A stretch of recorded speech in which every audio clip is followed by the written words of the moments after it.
Hello, ladies and gentlemen. It is upon us, the October 28th edition of Full Court Press. Chris Guyette here with Yvonne Juno. Hello. It's time.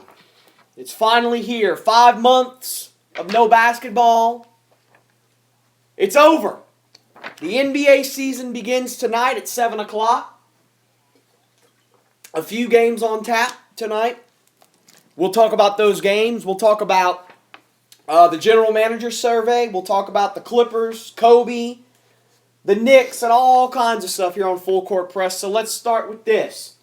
Kevin Durant, during his press conference, as you all know, he's out with the injured foot.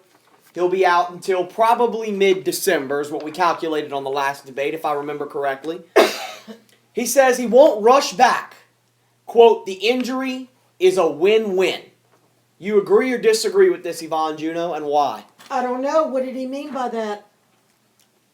That's what I'm asking you. Well, I don't understand how anybody can say an injury is a win-win. I'm asking you to infer. What could he have meant by that? I have no idea because I don't see any injury as a win.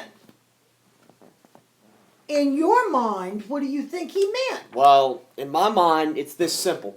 It is very much a win-win, and here's why.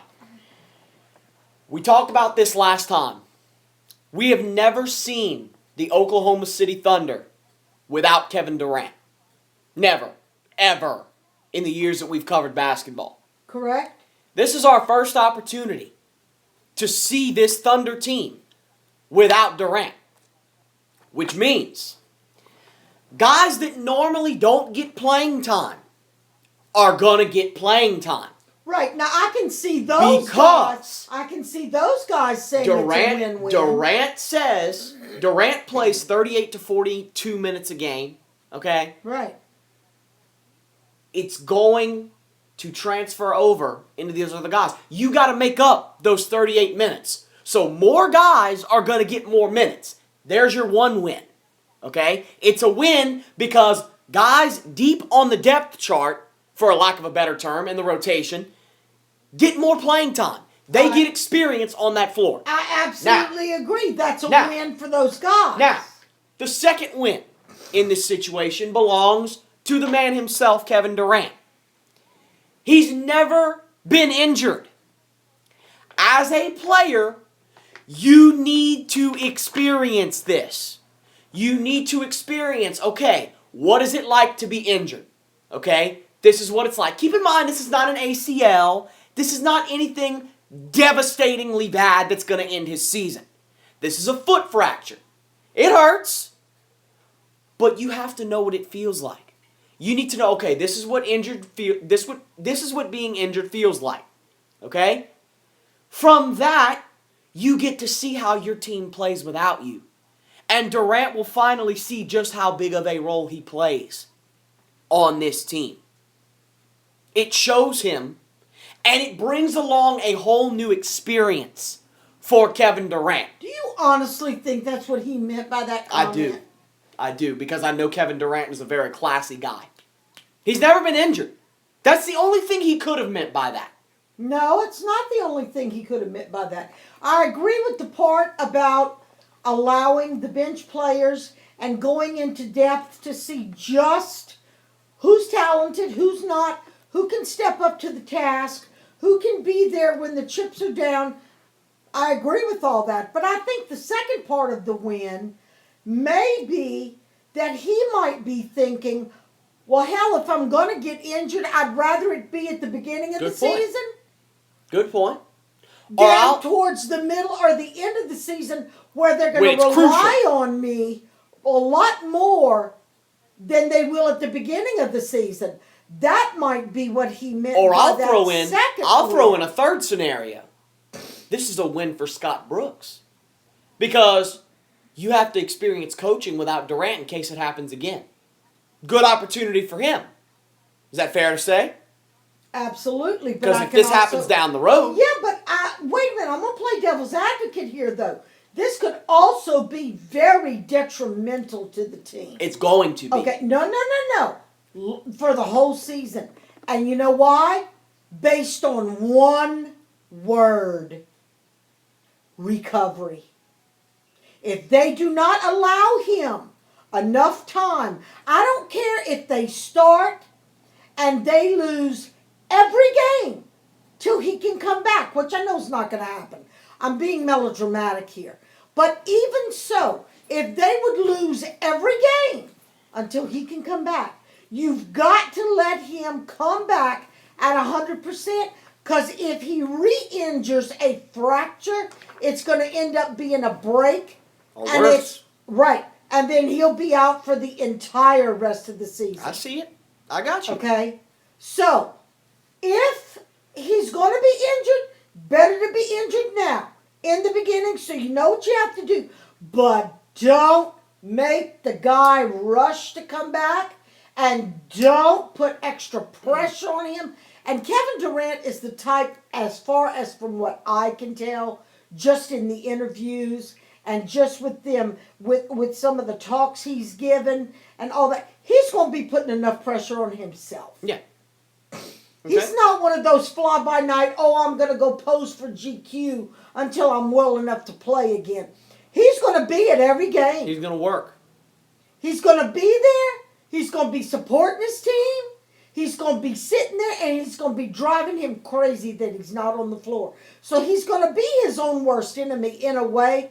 Then if you add the added pressure of either Scott or the rest of the players, or if they're not playing up to par, he's going to want to get back on that court too fast. If he does, I'm making a prediction right now, today.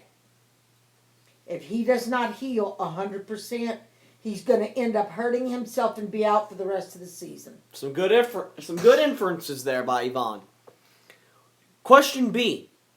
What do the Thunder have to do to come out with a winning record before Durant returns?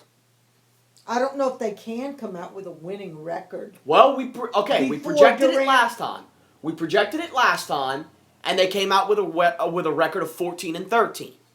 So we did project it on the last That's one. almost a tie. Well, it's still a winning record. I'm afraid, looking back and thinking back over our last discussion, I'm afraid we did not give some of these teams enough credit. I don't know if it's possible for them to definitely have. But if it is at all possible, Okay. what do they have to do? They have to play as a unified team. They have to communicate on the court. And if the opportunity is there and presents itself, and it is a clear, non-negotiable effort for Westbrook to make the points, let him do it. But if he goes, you know how I feel about this. If he goes out there and decides that nobody can play on that court except him, and it's all up to him, and nobody else is going to be able to throw a shot or do anything, it's going to backfire. They need to play as a unified team. They need to talk. They need to set up the post. They need to do the main thing, they need to pass the ball. They need to be fast, they need to run, and they need to pass the ball. Okay. I agree, but I've got some certain things that I need to address here. Number one, it's fair to say that Kevin Durant averages about 30 points a game. Mm-hmm. Okay. Him out, you need to make up 30 points per game. Okay, they averaged, 107 points per game as an offense last year. You subtract 30 from that, you do that math. Mm-hmm. That's 77 points a game. Mm-hmm. That's good for last in the league by a lot. Uh-huh. Okay? You've got to make up almost all of, if not all of, those 30 points. And you now have to do this without Anthony Morrow, your top offseason, your top guy from the offseason that you brought in from New Orleans. Because he's out with an MCL sprain. Now, this is not as bad as it looks because Jeremy Lamb's going to fit in nicely. He always has. Yeah, but he's not, as far as I'm concerned, we may disagree on this one. He's not of the caliber of Morrow. He plays the same thing. He does the same thing. He shoots. Here's the thing. He's not as Okay? talented. You can make up the 30 points. Westbrook will average more than his usual 25, 26 because Durant's out Yeah, and but have a he bigger can't load. make up all 30. Here is the big thing. In order to have a winning record, I need two things. Number one, defense. You're losing not only scoring, and here's where Kevin Durant is very underrated. His length. His length on the floor, his wingspan, his height, his lankiness allows him to guard guys like LeBron James Right. or a Carmelo Anthony Right. or the Dwayne Wades of the world. I His agree. length allows him to do that. You're missing that.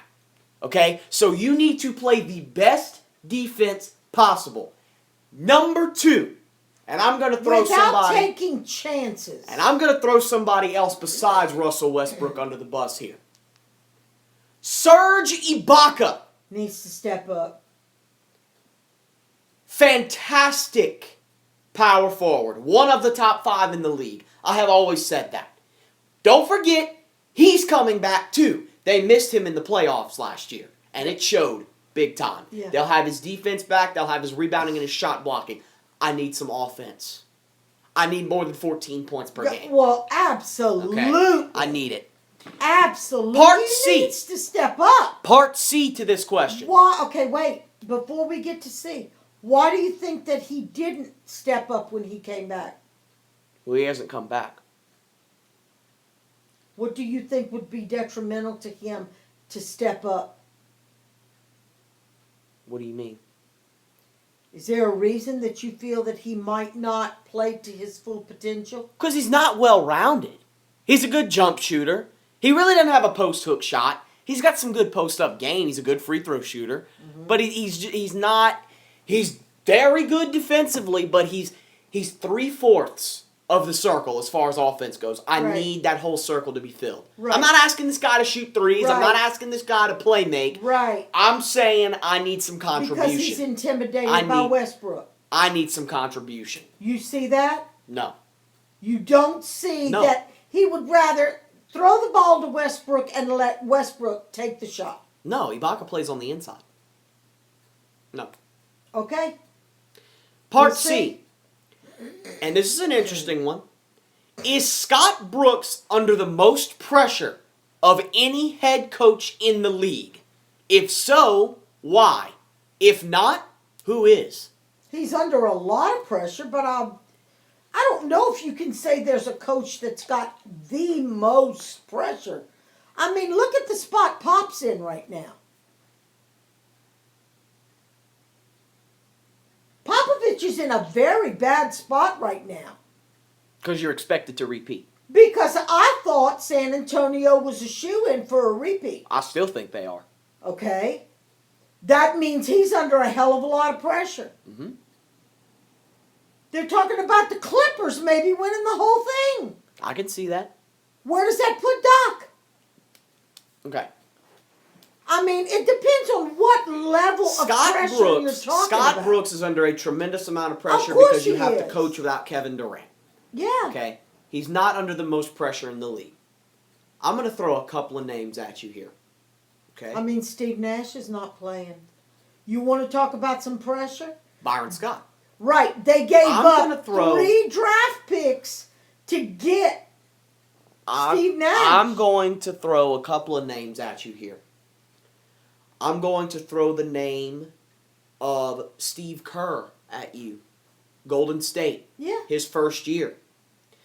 I'm going to throw the name of David Blatt, Cleveland's head coach, at you. That's a tremendous amount of pressure. Of course it is, because you got LeBron back. I'm going and they're to throw the name. expecting perfection. I'm going to throw the name Monty Williams at you, who needs a turnaround season in New Orleans. But the name that sticks, I could even throw Derek Fisher in there with the Yeah, Knicks. because he changed I am teams. going Yeah. to throw the biggest name at you, Eric Spoelstra. And here's why. People are doubting him because LeBron is gone. Can he live without LeBron? That's the question. You have got to. LeBron James is obviously the biggest name in the league at this point in time. He just left your team. And for a good 4 years, he was relied upon. Because Wade's health was iffy. Well, of course. And Bosch was inconsistent for a Right. while there. Okay? Can Eric Spoelstra coach without a guy like LeBron James on that team? I think he can. We'll see. I think he can. I think he's under the most pressure because he has to prove himself. Absolutely. And not only does he have to prove himself because LeBron is gone, but because they gave that ridiculous amount to Chris Bosh. I think that's more about Chris Bosh proving himself. Can Chris Bosh live up to that 118 that they gave him? Well, okay, and if he doesn't, it makes Spoelstra look bad. Oh, it too. doesn't make Spoelstra look bad. Spoelstra didn't offer the deal. The front No. office offered the deal. No, but okay, but who do you think they're going to look at as, we gave this guy all this money, why aren't you coaching him right? Honey, that's a downhill roll. That rolls downhill. We'll see. Next topic. The NBA fails to pass reform to lottery. Now, the draft lottery, we all know what that is. The beginning of the season, usually the team with the worst, how it's supposed to work, they put those balls in the big thing that they spin and they Yeah. draw out to, okay. Like a bingo funnel. The teams with the worst record obviously have the most balls in the funnel. Yeah. And you pick and okay. They tried to reform the lottery. They tried to pass The Reform Act. Yeah. to reform the lottery to try and prevent tanking. We've discussed tanking on the show before, losing on purpose to better your odds of getting the number one pick. That's what tanking is. They failed to do so. They needed 17 out of 23 votes to do this. They only got 12. Your thoughts?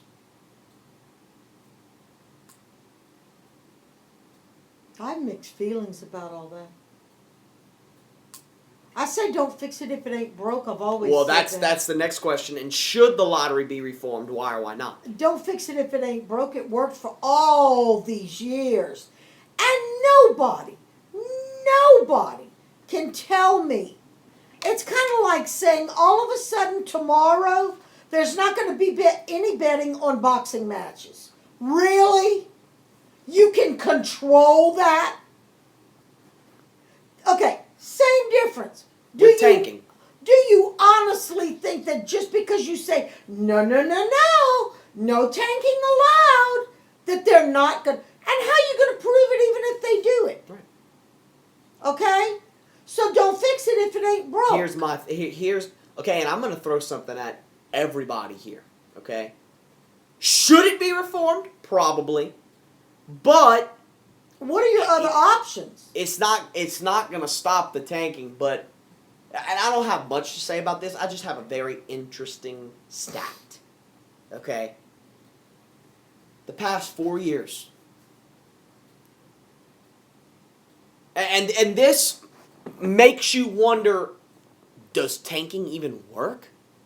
The past 4 years, okay, have been the most drawn out for tanking. This is when tanking has actually come to a head and we've been discussing it. The past 4 years. Only because the media decided to get involved in it and started making a federal production out of it. The past 4 years. Right? Pretty much. Because it's been going on forever. The past 4 years. How many times has the team with the worst record gotten the number one pick? I have no idea. One. Then obviously it's not One working, time. is it? So you're not even guaranteed that your strategy is going to work, so you're losing games for nothing. Just saying. All right, every year they do a general manager survey. Okay, they take all the general managers in the NBA and they do a Scantron test. The GM survey this year says that the Spurs will repeat and LeBron will win his record 5th MVP award. We're going to do our own. Okay? So, the 2014-2015 GM survey. Question A. Who will win, in your mind, the NBA championship and why? Oh my gosh, we haven't even had one game yet and you're already asking It's me a this? survey. It's a survey. If the Spurs get healthy, I think it'll be the Spurs again. Okay, we agree there. Okay? Who will win? I can't answer that one. I can't answer part Candidates? B. I can't. Can you throw out some candidates that you might think? I can't. I don't necessarily think it'll be LeBron. Okay, so just throw out some candidates that you think might be in contention. Who do I think or who do I want? Both, why not? I would love to see Dwayne Wade win this. I would love. He's a candidate of mine. I would love to see Dwayne Wade win this. He's a candidate of mine. And I know the odds are probably against him if you ask the analysts, but I would love to see him win. Yeah, LeBron's a candidate. He always is. Yeah. Because he's that good. I mean, Yeah. I don't candidates. don't see starting the season injured that Kevin Durant stands much of a chance. Nah, because he's starting the season injured. I'm not going to go that far. Okay? I've got a couple of candidates. Who knows? Much to my dismay, Russell Westbrook might be there. I've got a couple of candidates. Okay? Dwayne Wade. I'm going to put Mr. Kobe Bryant in this picture. Yeah. If healthy. Well, Okay? yeah. I'm going to put Carmelo Anthony in this picture. I would love to see that. Okay? Because he's got an expanded role in the triangle offense, which we'll talk about later. Yeah. That plays right into him. Okay? I'm going to throw Derrick Rose in there, if healthy. That's enough. Well, you see, you've named four Okay. people already. And that I'm going to throw... It's based on their injuries and health. Okay, and the one that's going to surprise you is Anthony Davis. Okay. I am going to throw Anthony Davis's name in there because I believe he's going to be in contention. Do you see any possibility or any way, if they're already saying that the Clippers stand a strong chance, that Chris Paul could be in that mix? He could. He always could because he's the best two-way player in the game. Yes. Question C. What was the most surprising move of the offseason? In your mind. Where do you see that? Question C. What was the most surprising move? I don't have a C. Yeah, you do. Under number 4. We're under number 4. Yeah. What was the most surprising move?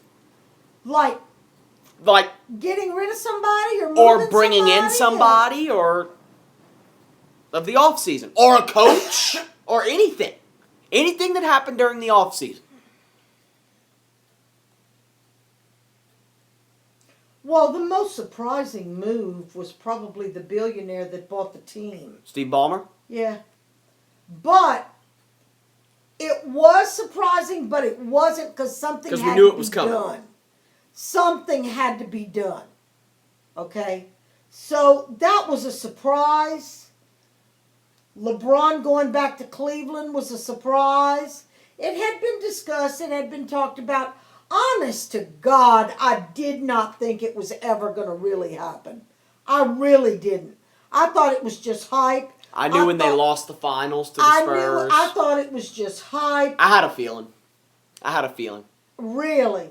When they lost to the Spurs in the finals, the way they lost to the Spurs in the finals 4-1, that's embarrassing. I was very surprised by Steve Nash. And look what happened. Okay? And probably the biggest surprise to me is how much money they gave Chris Bosh. That's my exact one. To go to the length of $118 million. But that's not only a surprise. If you'd have worded it with the question of what was the most offensive, ridiculous thing that happened in the off season, but I'm gonna that would be I'm what gonna they throw gave Chris in. Bosh. I'm gonna. I know one thing, and I want to go on record by saying it. He better earn his money. Oh, I think he will. He's got an expanded role without LeBron. I think he will. Which team made the best off-season moves? And why? Oh. This was one I had to struggle with, and I have a surprise pick.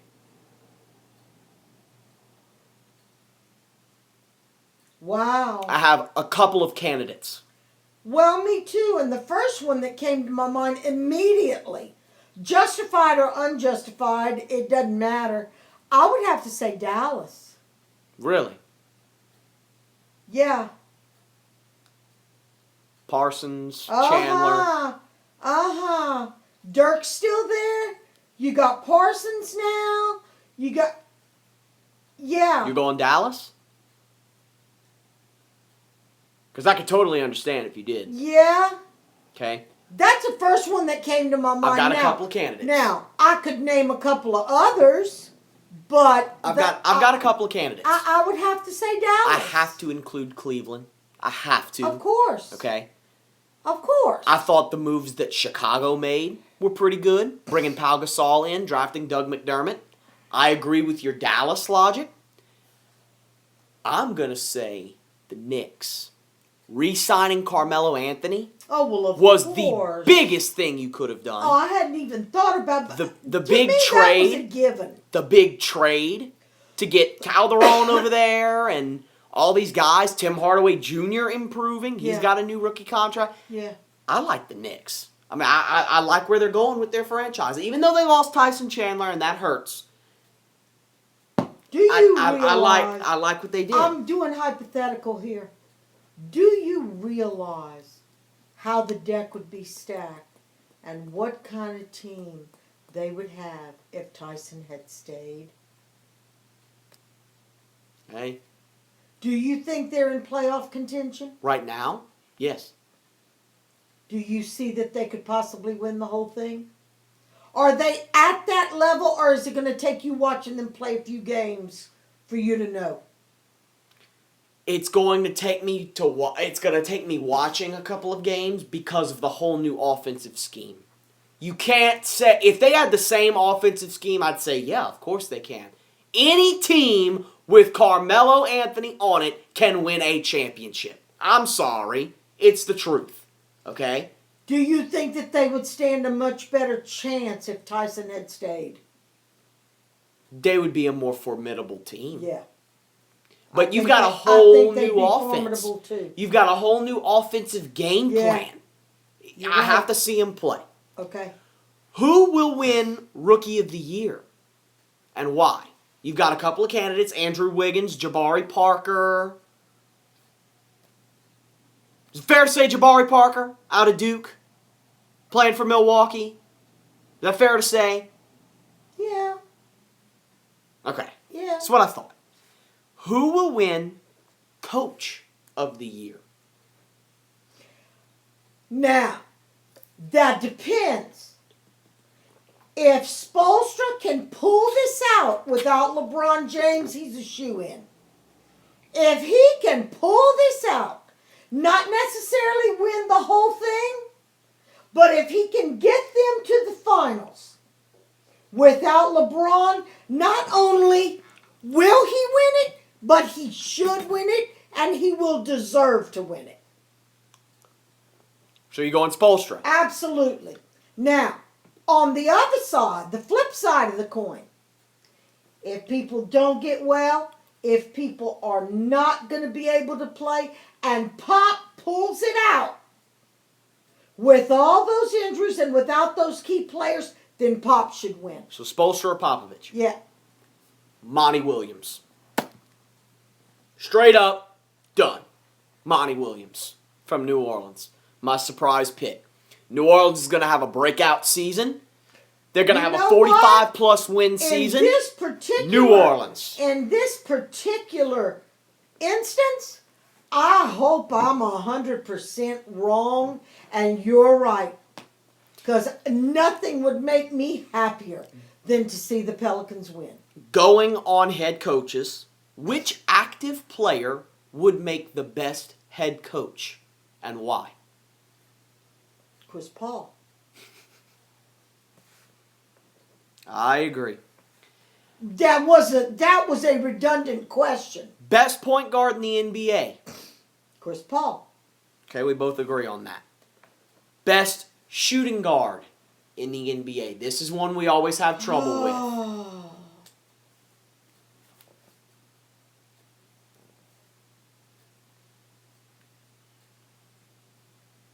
Wow. That's hard, bud. Because depending on who they're playing, I'm talking skill set here. Best shoot. Take it this way. You're drafting a fantasy team and you have all the options in the NBA. You need a starting shooting guard. Who do you pick?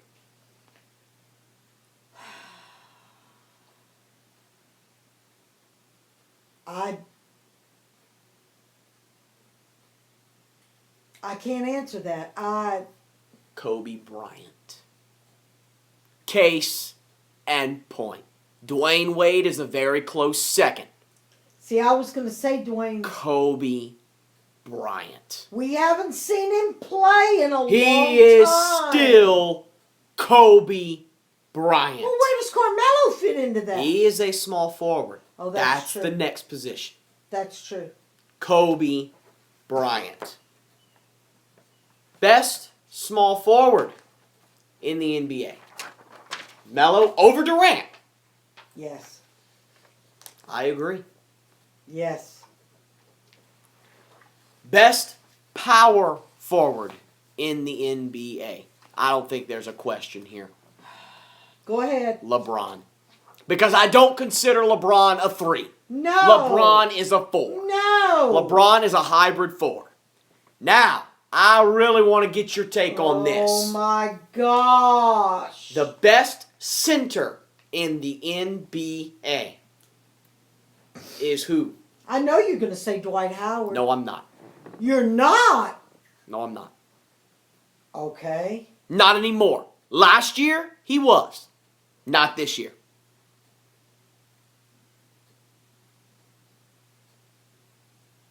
You got quite a few. Anthony Davis. Done. Done. Better than Dirk? Yes. Come on, baby. He's more well-rounded. Dirk is a liability defensively. Always has been. Yeah, but he's got the maturity and the knowledge and the experience and the... Anthony Davis should have won Defensive Player of the Year last year. And he got it stolen from him by a non-worthy Joakim Noah. Sorry. Yeah. That's the truth. Okay? Yeah. Anthony Davis. Oh! Being a Pelicans fan, I agree, but skill set wise, I'm not sure, bud. Anthony Davis. He's well-rounded. Dirk Nowitzki is a liability on defense. Complete liability. Why do you think they went out and got Tyson Chandler? Because Dirk can't defend the post. Yeah. At all. I hear what you're saying, but where does that put Dwight Howard? Second to Anthony Davis. Wow. Again, a center is supposed to be a guy that can defend the post. Before anything else, despite what you've come to know about Kareem, and before Kareem and Shaq, there was a guy named Bill Russell who epitomized defense. And you know how tall he was? 6'9", and played the center. Bill Russell was only 6'9". And guarded the 7'1" Wilt Chamberlain. And did it well. Bill Russell was only 6'9"? Yes, ma'am. 6'9". Are you sure? I am positive. Boy, he sure looked a lot bigger than that on the court. That's because he was such a looming factor. He was such a Before dominant anything factor. else, the center position was made as a defensive stopping force. Well, I hope you're right, and I hope Anthony Davis lives up to that. Now we're going to talk about divisions. Your prediction for the winner. Hate this. Your prediction. All I'm asking for is winners here. We'll break down divisions later. All I'm asking for is your winner here. Oh, this is the season edition. This is the season edition. We're doing everything. Okay? The winner of the Atlantic Division. I need And my here are your sheet. options. Here are your options. Boston, Brooklyn, New York Knicks, Philadelphia, Toronto. If Rondo's hand was not hurt, I would say Boston. Over Toronto and over the Knicks. If Rondo's hand was not hurt. But right now, and especially since I saw a Summer League game for Toronto, I'd have to say Toronto. I agree. I'd With have the to say Knicks Toronto. as an extremely Yes. close second. Yes, I'd have to say Toronto. I will agree with that. Yeah. The winner of the Central. The winner of the Central Division. Here are your options. Chicago, Cleveland. Those two teams are not only in the same conference, they're in the same division. Look out. Detroit, Indiana, Milwaukee. Cleveland. I agree. They're going to win the division. Here's an interesting one. The winner of the Southeast Division. Your options. Atlanta, Miami, Orlando, Washington, Charlotte. It's a toughie. That's a toughie. In fact, I can't pick a winner for this one. I'm tied between two teams. Me too.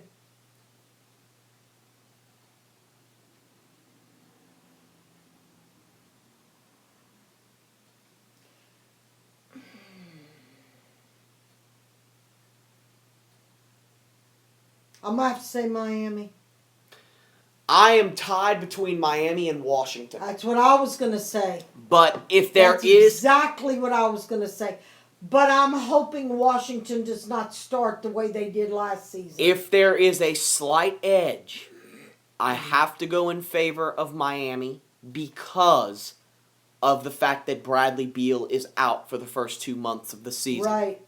That's going to give Miami a jump start. Absolutely. And I don't think they'll surrender that. We head to the West. Winner of the Northwest Division. Your options.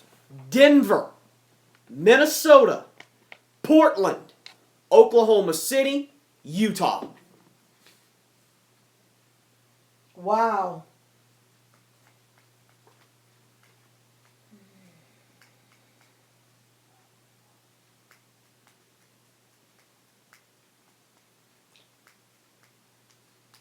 Without Kevin Durant, I guess I'd still have to say OKC, though. I don't know. It would either be OKC or Portland.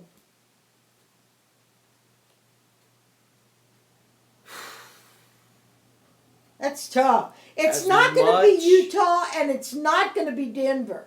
As much as it pains me to say this, Portland's going to win this division. Portland's going to win this division.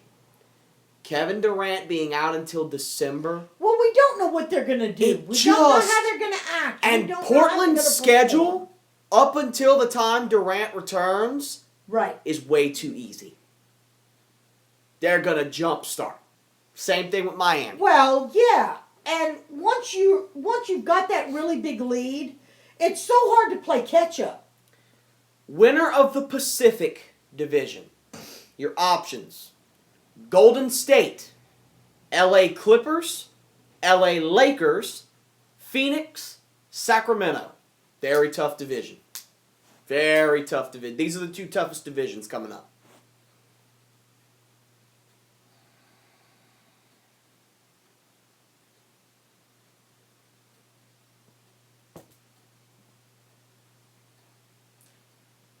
I'm going to say Lakers only because of Kobe. The Lakers are going to win the division?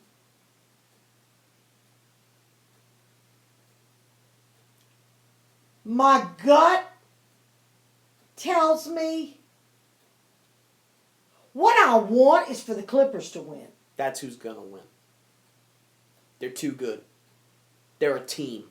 You are not putting enough emphasis on the fact that Kobe's coming back Okay, and what he has Okay. to prove. sure.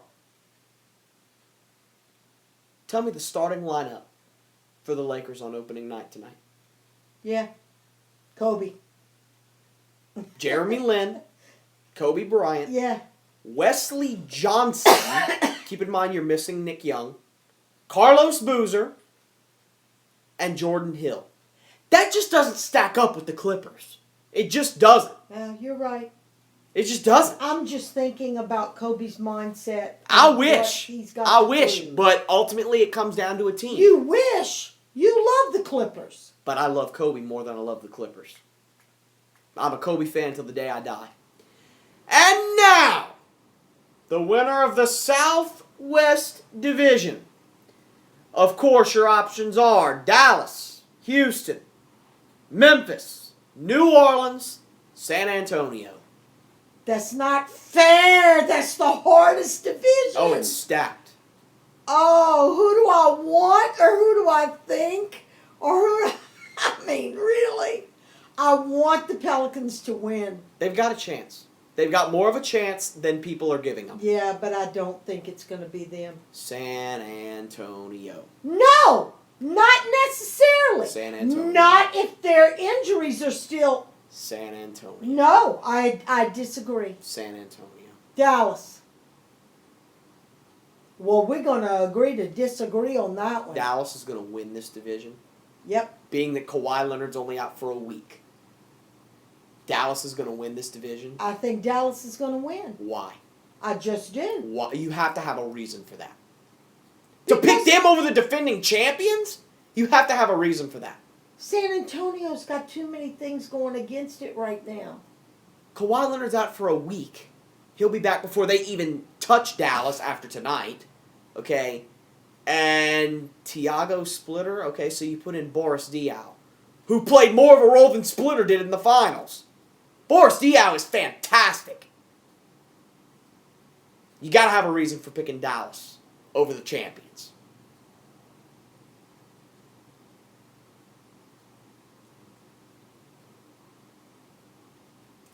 I just see fresh. I just see. No, you're right. You're right. And I look at San Antonio, and I see championships. Yeah, With that same team. yeah. The fact that Patty Mills is out for a couple months, that's going to hurt their bench a little bit. Absolutely. But beyond that, Corey Joseph. They just debated on First Take about Kyle Anderson, the rookie. 6'9". Okay, Kawhi, if there's one guy that can guard Chandler Parsons, and the way Parsons plays, Kawhi Leonard. it is Kawhi Leonard. Yeah. Okay? The Spurs. Dallas, a close second. That I give you. That I will give you. Dallas is going to give them Now, hell. who do I want to win it? No. There's no doubt. The Pelicans. Now, these next ones are just straight opinion questions. There's not a lot of analysis to be done with these last questions. Player... Who did we say the best small forward was? Carmelo. Okay. And the best power forward? LeBron. Okay. And the best center? I said Anthony Davis. You said Dirk. Okay. Okay. These are strictly opinion questions. If you had to start a franchise today, and you needed one player to start that franchise, who would it be and why? Chris Paul.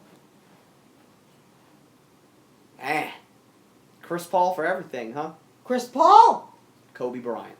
Chris Paul. Kobe Bryant. Chris Paul. Kobe Bryant. Chris Paul. Why Chris Paul? He's got the gift of gab. Mm-hmm. He's a mentor to people. Mm-hmm. He's not a ball hog. Mm-hmm. He can negotiate and talk. It's not all about me. Mm-hmm. It's about team. He has proven himself. He's got the knowledge. He's got the experience. He's the best damn point guard ever. No, I'm not going to go that far. Well, He's not better than Magic Johnson. Okay, Don't give he's me the that. best point guard on the floor now. Yes, that I'll give you. Okay? And he wants what's best for the team. Okay. I don't disagree with anything you just said. Okay? And he thinks long range. Mhm. He sees the big picture. Mhm. He doesn't play in the moment. He doesn't have tunnel vision. And that's a problem. No, it's not. Oh, yes, it is. Not seeing the big picture That's a is problem. a bigger problem. You got to win this game before you can move on. I'm very much aware of that. Okay. He's in the moment, but he Kobe. sees the big picture. Kobe Bryant. No. Why? No. Why not? No. Why? 'Cause he's not a point guard? No. Why not Kobe Bryant? Because he's a ball hog? Yeah. No, he's not. Because he thinks more about Number one. himself. Why? 'Cause he's the only guy the Lakers have on the floor. And he's the But even best when they were damn stacked. shooting guard to ever play the game. Yes, better than Michael Jordan. I just said that.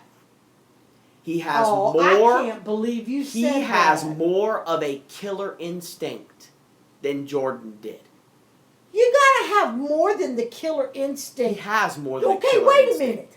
Look at your question again. Uh-huh. Who would you want to start a franchise with? I need a leader. Kobe Bryant. Motivational leader.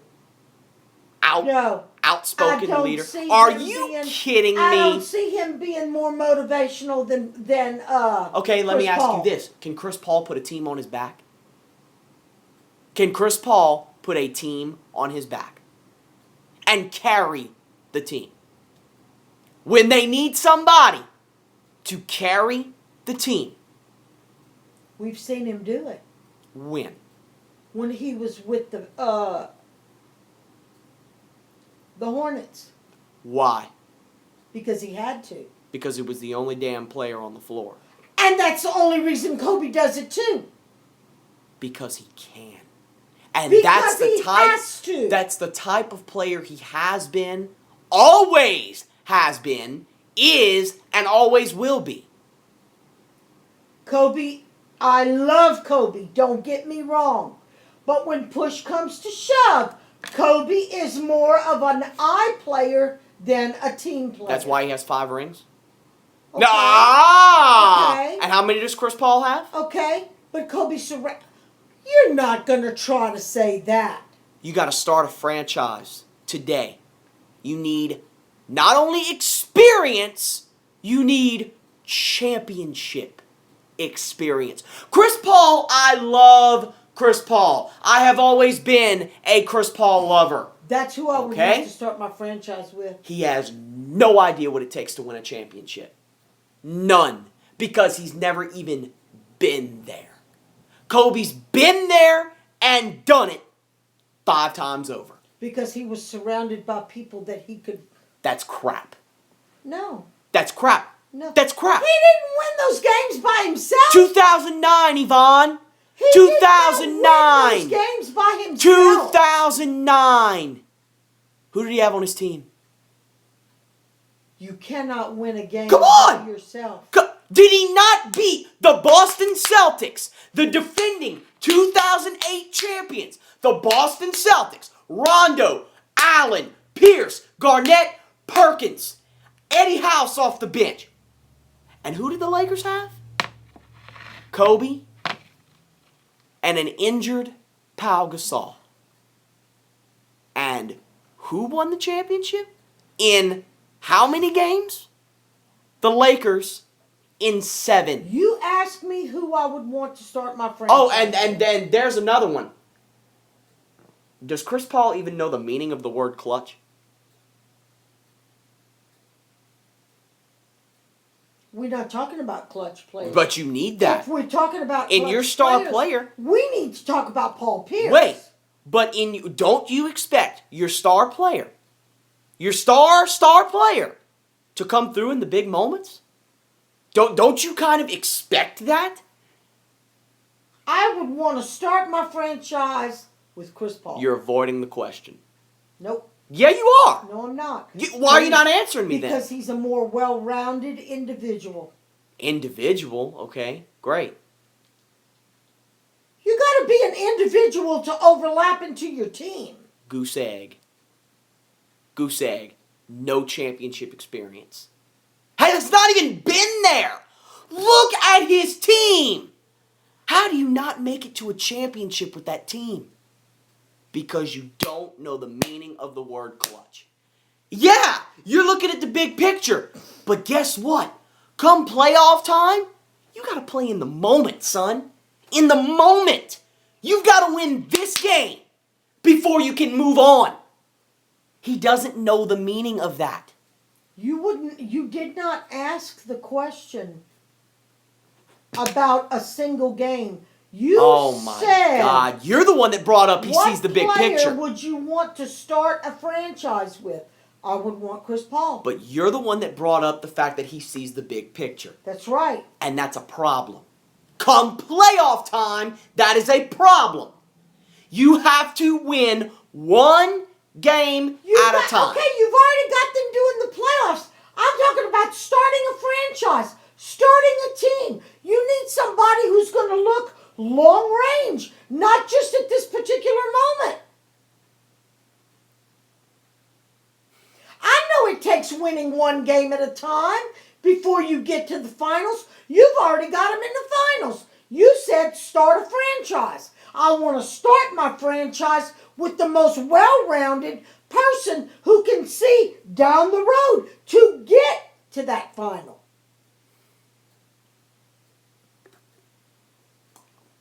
I'm not saying Kobe would not be great. I'm saying I would pick Chris Paul. All right. Okay.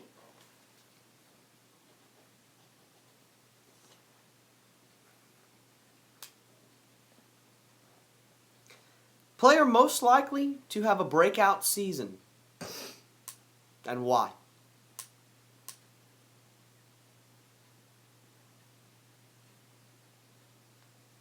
I'm hoping it's Anthony Davis. I'm hoping it's Anthony Davis. I know he did well last year, but I'm hoping he's all over that court this year.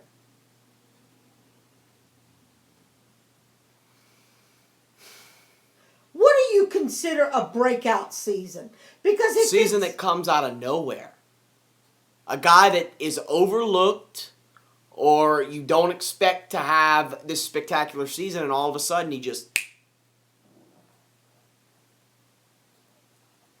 Well, then if that's the case and that's your definition of a breakout season, then I would have to say Derrick Rose. Dwayne Wade. You got to say Derrick Rose Dwayne because he Wade. hasn't played for 3 years. Dwayne Wade. Dwayne Wade hasn't played like Dwayne Wade for 3 years. 4 years. Because LeBron was on that team. The last time Dwayne Wade averaged 25 points per game in a season was in 2008. We haven't seen a Dwayne Wade season since 2008. Well, that's a good point. He's going to break out. That's a good point. I think he's going to absolutely break out, and he's going to be stay in healthy. MVP talks. He needs to stay healthy. The NBA's best defensive player, and why? I swear to God, if you throw Chris Paul at me, I'm going to crucify you because you are so wrong. You are so wrong if you say Chris Paul. No, I'm not going to say that. Best defensive player? No. I'm not going to say that. Not even best defensive point guard, in my estimation.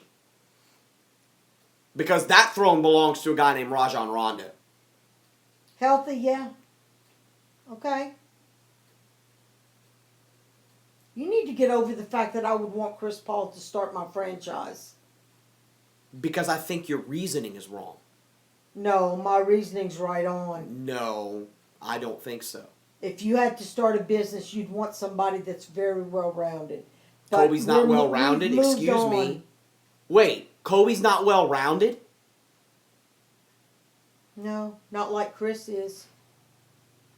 No, I'm talking about talking to people, getting people on board, being able to talk Kobe people doesn't into coming get and people joining on your board? team. And Carmelo almost signed with the Lakers. Are you kidding me? okay, we need to. Okay, we need to get thank past you. That one. Thank you. Point taken. Best defensive player. 5 damn rings, but I ain't well-rounded. Let it go already. Because your reasoning's wrong. You cannot sit there and tell me. I'm entitled to my opinion. You cannot sit there and tell me. You preface this by saying there are no stats involved here. This is just your opinion. Okay, on but this you can. question. Okay, but you're bringing in well-roundedness. You cannot sit there and tell me with factual information that Kobe Bryant is not a well-rounded player. Are you kidding me? He thinks about himself before the team more than Chris does.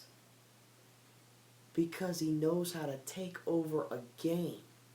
Chris Paul has not the slightest concept of taking over a game.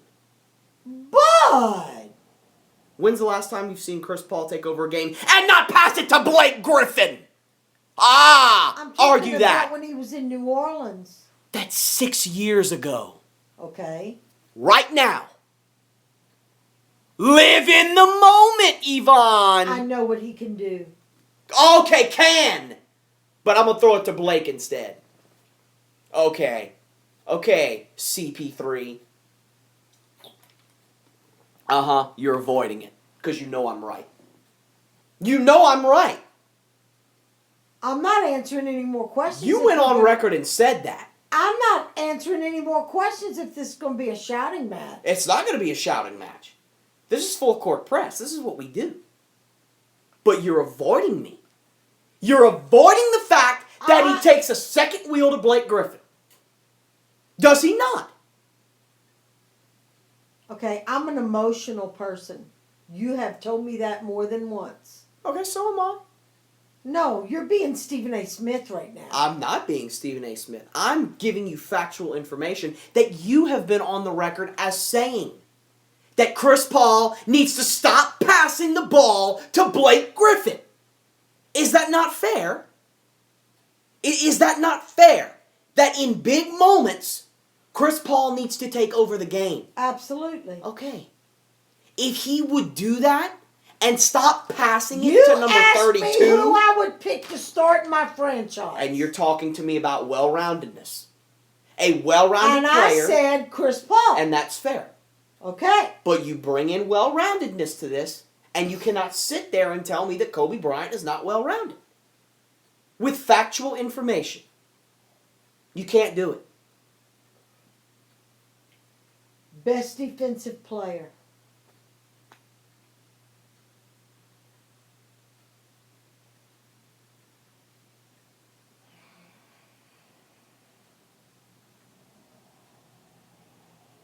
I don't know.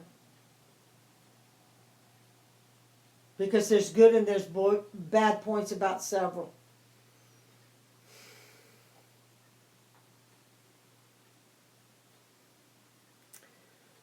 There are some that would say Kawhi Leonard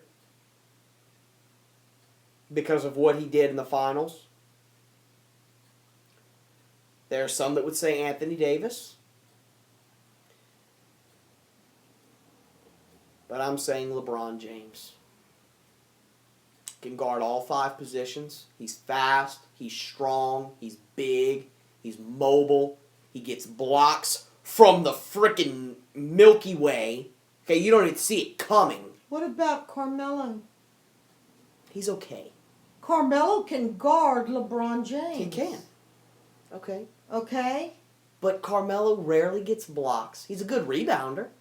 But he rarely gets blocks. He doesn't get steals. I'd like to see him get steals. What about Dwight Howard? As far as shot blocking goes, okay. I don't see Dwight Howard guarding a point guard. I think a point guard would go right around Dwight Howard. And I'm going to throw your boy in here, Chris Paul. I see LeBron James staying with Chris Paul. Not necessarily shutting him down, because I don't think you can shut down a guy like Chris Paul. But because I truly believe that Chris Paul is the best two-way player in the game of basketball. Offense, defense, two-way. Okay? LeBron is probably about one of 3 to 5 guys that can... What about your boy Kobe? He's another guy that can do it. He's another guy. He's another. Again, LeBron just has that. Yeah, but don't you think a lot of it has to depend on what team they're playing and who it is that this person has to defend? I don't. Okay, if you want to talk about matchups, but there you go. If you're talking about matchups, who can match up with LeBron from a defensive standpoint? I mean, the guy's a freak athlete.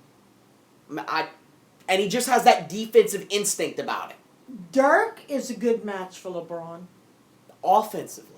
Yeah. But Dirk's a liability as far as defense goes. Yeah. I think it's LeBron. Now that one I'll agree with you. I think it's LeBron. Yeah. Just speaking of his nature. His nature. It's him. Well, he goes into it automatically. Right. Right. It's almost robotic. It's an automatic thing to do. It's almost robotic. Yeah. The most fun team to watch. Oh my God. In your opinion, and why? Oh my God. In a regular season and playoffs and All around. What a hard question.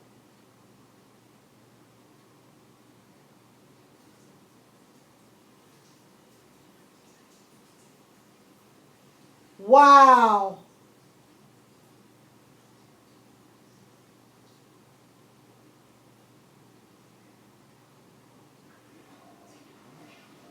That's a really tough question. I'm over here stumbling. Now, if you're talking about home court advantage and with the crowd and their fans and all that kind of stuff. Taking everything into account. Because I know who my pick is, and I have a very good reason for it. But I want to know who your pick is. With the new lineup, if you'd asked me this last year,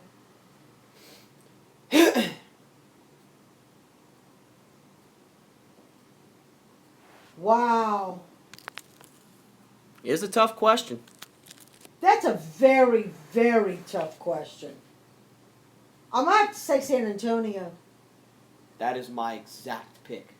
I'm going to have to say San Antonio. That is my exact pick. And I've got a reason why. People look at the game of basketball now as a game of Showtime dunks and alley-oops and these spectacular crossovers, and that's all well and good. It has developed. But the game originated by one word. The basics. Passing. Yeah, and the basics. There is not a team. As Papa would say, play basketball. The Harlem Globetrotters do not pass the basketball like the San Antonio Spurs do. It is so fun to watch. They are so fun. And there were people that would argue. The basics and the fundamentals. There are people that would argue that that's boring. And that's fair.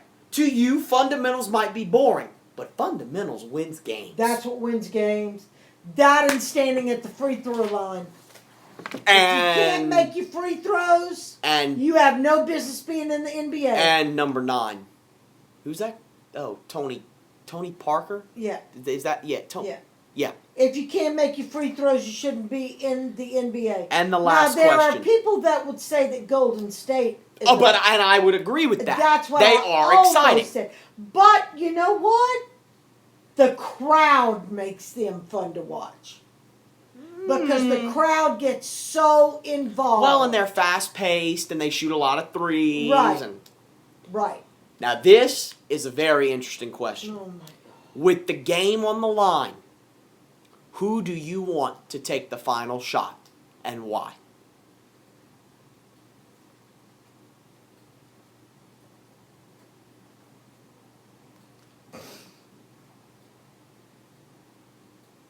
Pressure's on. Oh, this is the ultimate clutch. Game. Game 7 of the NBA Finals. Kobe. Thank you. Thank you. Kobe. From the bottom of my heart, I thank you for that. Whoa. Because there are so many candidates. Kobe, I'm sorry, Kevin Durant is clutch. Okay? Carmelo, Paul Pierce. Paul Pierce, Tony Parker. Yeah. There are so many I am not including LeBron James in this conversation. No, because he chokes. Okay. If There the are a lot of pressure- candidates. If the pressure is really that intense, we've seen LeBron choke. And you know what? If you need a shot, I'll put Chris Paul in there. Yeah. If you need a shot. But Kobe, killer instinct, man. That's when the killer instinct and the clutch gene he'll go right up the comes middle, through. no matter who's in his way. It comes through. Kobe. Yeah, I agree with that. I All agree right. with that. On to more headlines. Las Vegas police probe a complaint against Blake Griffin for assaulting a woman. Now they're probing it. There's no proof. I don't know anything about this story. It's going to be very difficult for me There's to not much to comment say here. on this. There's not much Where, to say here. what happened, who Las is Vegas, she? obviously. Okay. Okay. There's not much to say here because there's no proof that anything happened. It's still undergoing an investigation. Where were they? What is I would she assume saying outside of a casino or a bar or something. Okay. Again, they're investigating. They can't release details They've got to have until said something. okay, but until they know the facts, they can't release much. So all I'm really going to say about What this is the girl supposedly saying that he that did he to assaulted her. That's the words. Assaulted. That's the words That right could now. mean rape, or he hit her, Right. or he shoved It could be her, or it anything. be But anything. again, there's no proof Well, then yet. I have nothing to say. All I'm going to say is if he did, shame on him for putting your career at risk and putting yourself in that Well, situation. yeah, but we could go ad nauseum about all of the allegations being made right Right. now, and the fact that even when there's proof right in their faces, that they're not doing anything about it in basketball and in football. Right. Okay, so the So I'm Clippers. going to say no comment. The Clippers had a couple of home preseason games, and the last one, the new owner, Steve Ballmer, was in attendance, sitting sideline. Chris Paul and Blake Griffin combined to pour in 69 points, just between the two of them, for what they called the Ballmer Showcase. Your thoughts? And is this a sign of things to come? Why wouldn't it be? If they can do it once, they can do it again. Yeah, probably so. And how much did Steve Ballmer's presence have to do with this Oh, performance? a tremendous amount. A tremendous amount. Wouldn't it you? Anytime the boss is around, anytime the owner's around, anytime you got the VP sitting there, or you got corporate down, or whatever, you're going to put your best foot forward. You're going to put your best game face on, and you're going to push yourself more than you normally would in any other circumstance. That goes with whether you do lawns for a living or whether you're in the NBA. So, of course. My thoughts on this are that I'm not surprised. Chris Paul and Blake Griffin are very much, arguably, the best duo in the game of basketball. That is very debatable, okay? I don't think they are. It is debatable, okay? Because I don't think you get much better. Well, they're not even together anymore, LeBron and Wade. Look at me. I don't think you get much better than Parker and Duncan, okay? But, look. No, you're right about that. Explosiveness, big plays, exciting plays, chemistry. It's Chris Paul and Blake Griffin. We've Okay. seen these duos come and go. When Tyson Chandler played for New Orleans, who was better than Chris Paul and Tyson Chandler with the whole alley-oop thing and all that kind of stuff? Is this a sign of I things mean, to come? When Paul Pierce was still in Boston, I mean, come on. Is this a sign of things to come? I hope so. I can't say. Because 69 points between two players, that's a lot of points. Yeah. Okay, I don't see that happening every game. Not every game. But they can do this. They've got the potential to do this. I'm not surprised. And how much did Steve Ballmer's presence have to do with this performance? A lot. 95%. Absolutely. Okay, 5% of this is Chris Paul and Blake Griffin's skill. There's Right. no doubting it. Right. Steve Ballmer, this is a preseason game. Yeah. And you pour this in, Right. it's because Steve Ballmer was sitting sideline. Absolutely. It's that simple. It's that It's that simple. That's a no-brainer. Kobe Bryant rested for the final 2 preseason games. Coach Scott said, okay, you can rest for these final 2 preseason games. I want you fresh for opening night. Your thoughts on that? Good. Okay. Kobe Bryant's preseason stats. 19 points per game, 3.4 rebounds, 5.9 assists, 1.2 steals, while shooting 47.8% from the field. Your thoughts on those preseason stats with Kobe? Awesome. I'm going to go on the record and say that this is very un-Kobe Bryant-like. Because this is extremely efficient. If there's one thing about Kobe that has haunted him in his career, it's that he hasn't shot at an extremely high percentage. Now, that's not to say that Kobe Bryant shoots 33% for his career. The man is a 44% career shooter from the field. No, but these are Which high is excellent. stats. But his scoring is down. Of course, let's put this into perspective. It was the preseason, but his scoring is down. His assists are a little bit lower than they normally are, but they're still at 6 assists a game. His steal numbers are up, and his shooting percentage is up. That's good. Yeah, but That's good. You're forgetting. There I go with my emotional human side again. You're thinking nothing but basketball. I'm thinking about the man. Don't forget that he was hurting. Well, And I don't care what anybody says. When you got an injury or you're hurting, it's going to affect you in some way, shape, or form. If it does not affect you physically, it affects you mentally or psychologically. that's fair. Right? That's fair. Now, if they just have the good sense, because I love Kobe, okay? And he is a hell of a player, and he makes the game fun to watch. Let's hope they give the man his due and let him heal. That is my biggest fear for Kobe. Well, that's what Coach Scott did. He rested him for the final 2 preseason games. And Kobe's going to talk to coach into letting him go back on the floor early. Mark my words. Well, he's playing tonight. He's playing tonight. Part C. Coach Scott, quote, he's proven enough to me. Agree or disagree? And why? Proven what? That he can still play. That he's still Kobe Bryant. He's Well, proven enough to me. Of course. This is a very admirable quote. Of course it is. Okay? I wouldn't expect... I'm not going to I lie. would not expect Byron Scott to say anything I'm less. not going to lie. I got a little bit emotional when I read that the first time. Because I Byron know... Scott would be, excuse me, a total ass if he wouldn't say something like Look. that. You know, first of all, you're new to the team.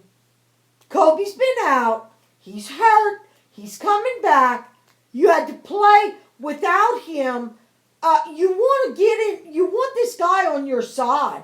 You don't want to alienate Kobe Bryant. He's your star player. It would have been ludicrous and stupid for Byron Scott to say anything that was not like this. It's awesome, man. It's awesome because we all know how good of a coach Byron Scott is. We have personal experience with that from his Yes. time in New Orleans. And we all know how fantastic of a player Kobe Bryant is. And for one to say that about the other, it shows chemistry right there. There were questions as if who would be the real leader of this team. And this quote right here, to me, proves that there's chemistry there. That there's not an argument as to, okay, How would anybody doubt who's going to be the... That's so stupid. there were questions about Okay, it. I can tell you right now, and I'm not a basketball aficionado, okay?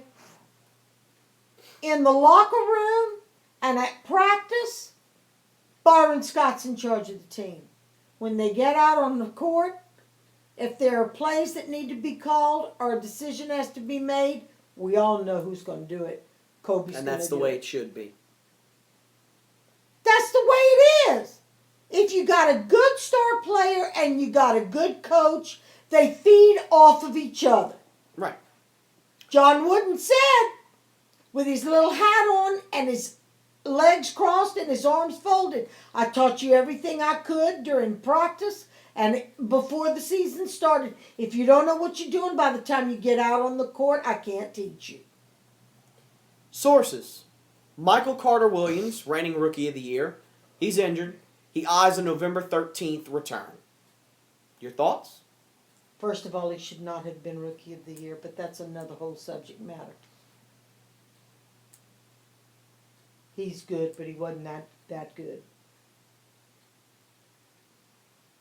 Good.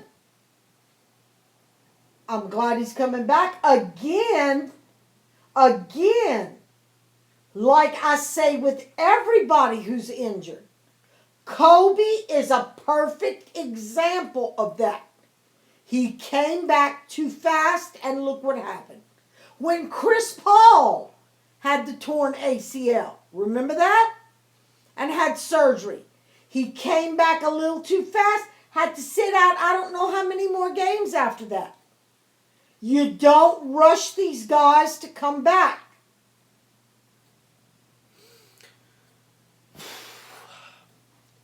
First of all,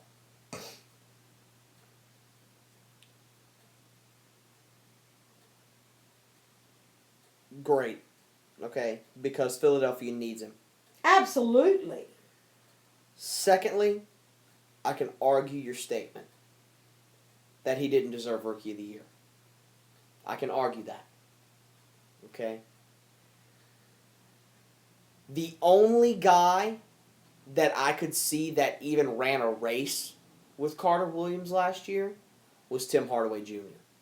That's who Okay. should have gotten it. I disagree. Why? Because Carter Williams nearly averaged a double-double per game last year. As a rookie point guard, to come to a franchise like Philadelphia, who currently, and I love Philadelphia because I loved Allen Iverson and I loved where he put this franchise, they're in shambles. Okay? Last year, okay, not anymore, they were in shambles last year. They were just searching. And for this guy from Syracuse, who was not well regarded in the draft, by the way, to come out and do this and average a damn near double-double per game, 9 assists. You don't think Tim Hardaway Jr. was a very big asset to his I team? didn't say that. I'm talking about Rookie of the Year, individual performance on a night-to-night basis. Michael Carter Williams was there. He was starting. He got injured in the offseason. Okay?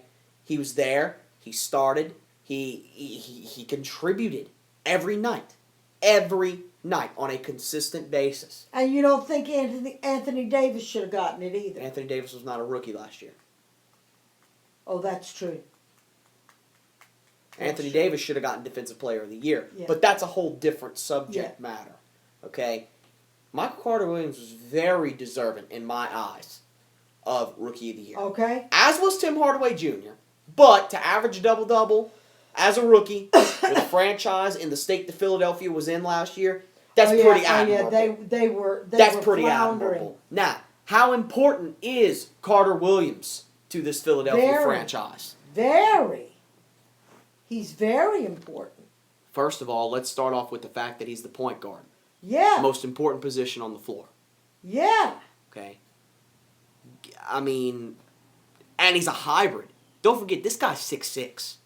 Okay? He's Magic Johnson-esque. Okay? I'm not, please understand, comparing the two. No. But a tall point guard, who comes to your mind? 6'9", Magic Johnson. He's Magic Johnson-esque. He's not as adept of a scorer as Magic was. He's a good defender. Okay, I mean, he's very important. He's absolutely He's very important. Now, what do you expect from Philadelphia this season? I expect them to do better than last year. That's for sure. That I'll agree upon. I expect them to do better than last year. We got to keep in mind. I do not expect them to be in finals contention. Well, absolutely not. And the main reason for that is youth. We have to put this into perspective here. This is the second youngest team in the NBA on average age right under my New Orleans Pelicans. That's right. Okay? When your average age is 25.3, Yeah. you don't, I mean, honest to God, how much experience do you have? Right. You know, and first and foremost, before skill, you got to know what it takes. Okay? If you don't know what it takes, you can't be in the right mindset on a night-to-night basis, i.e., the San Antonio Spurs. Right. They have a certain mindset going into every game. They know what it takes. They know they have to win this game, then they have to win this game to Right. get to where they want to get. Philadelphia doesn't have that yet. No. Now, that being said, I think they will do a much better job than they did last year. Oh God. Let's Okay? hope so. And let's give credit here to Coach Brett Brown, because he could have left after last season, but he signed a 3-year deal this He offseason. stuck around. I admire that. Credit. That's awesome. I You admire have that. faith. Yeah. Next headline. We know that the Knicks have a new coach named Derek Fisher. Okay? J.R. Smith quoted, "The triangle offense is a struggle." Now, to preface this, I'm going to explain for those out there what the triangle offense exactly is. It's a very easy concept, but it's a very hard offense to execute. You're looking at the court, okay? Obviously, you've got your point guard up top, okay? The triangle comes into play. Of course. It's an extension of your hands sticking out. Yeah. You've got J.R. Smith, Right. And all the way across the court. Carmelo Anthony, Right. Amari, Uh-huh. Bellenberg. It forms a triangle, Right. okay? Now, this is a very old-fashioned offense. Doesn't It's matter as long not as it works. used very often. It doesn't matter. I understand that. We're going to talk about it, As long as it works. okay? Your thoughts on J.R. Smith struggling with the triangle offense and Derek Fisher's game plan?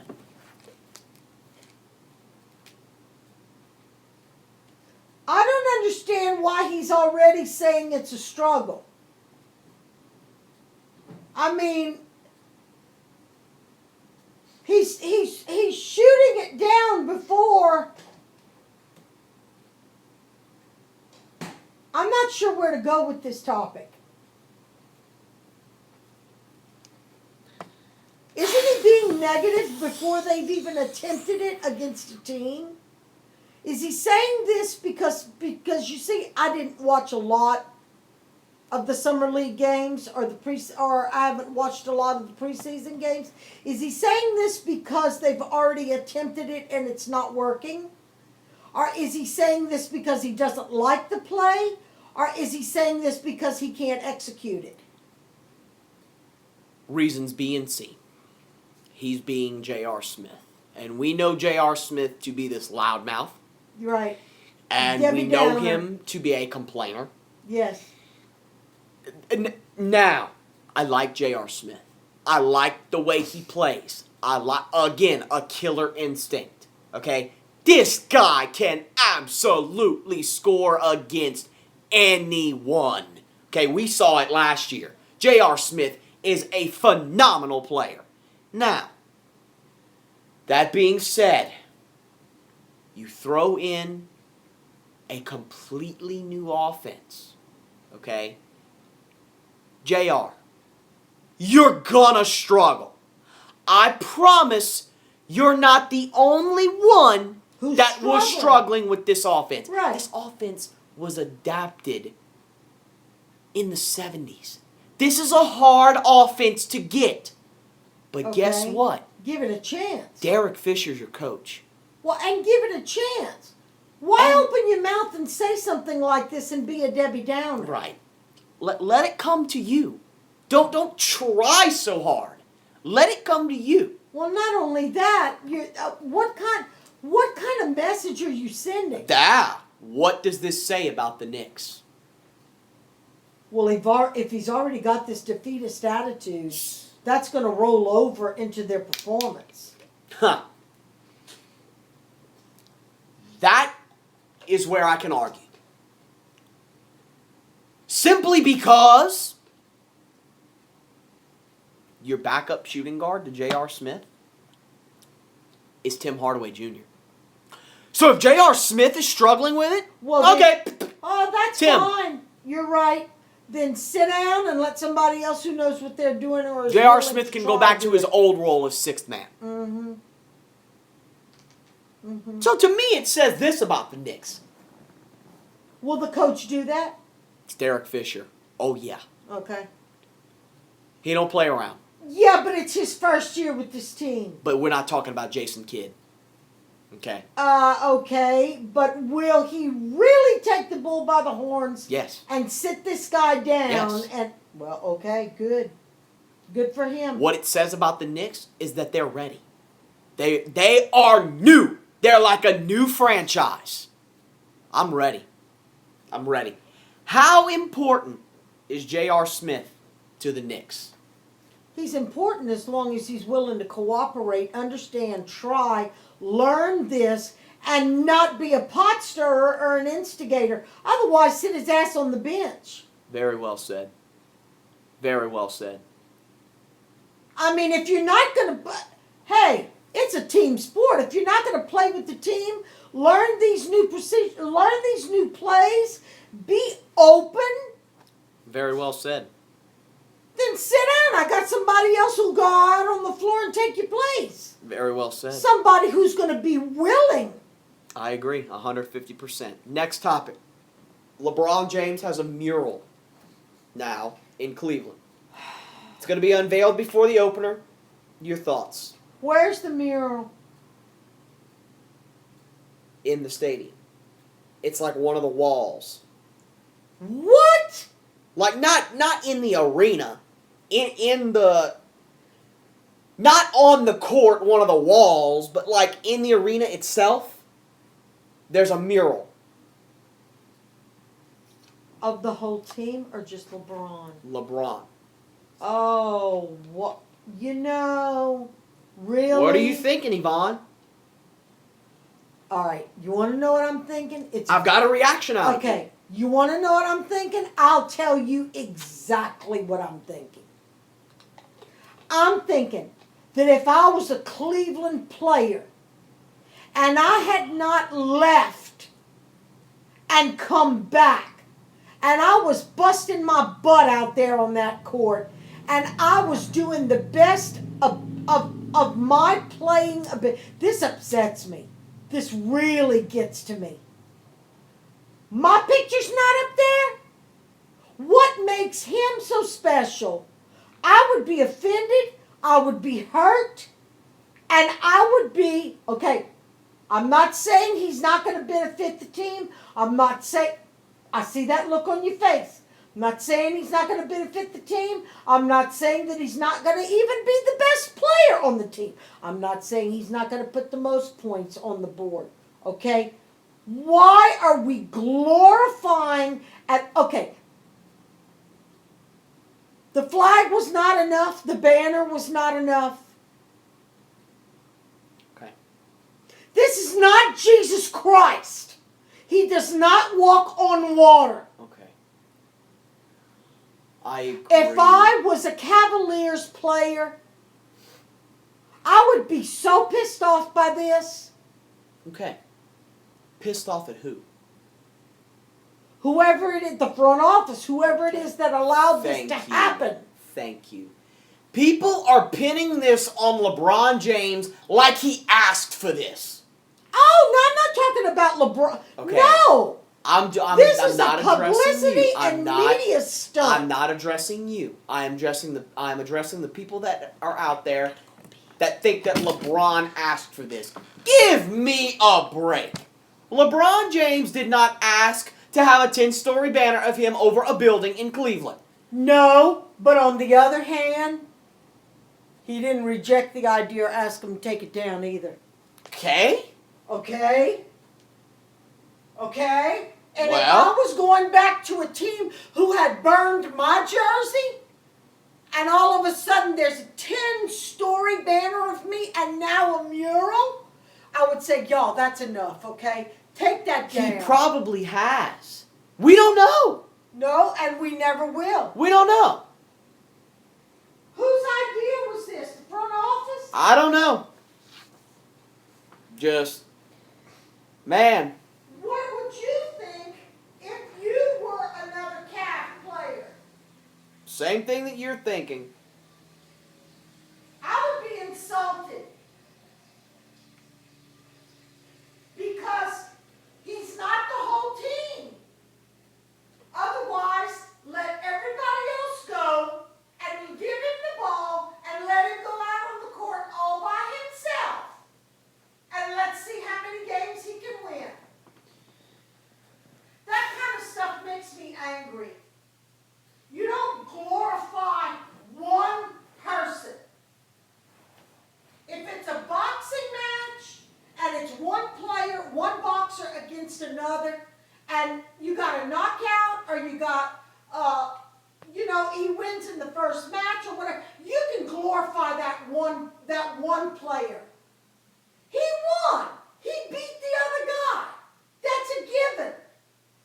But this is a team with a new player that left your ass and is now coming back.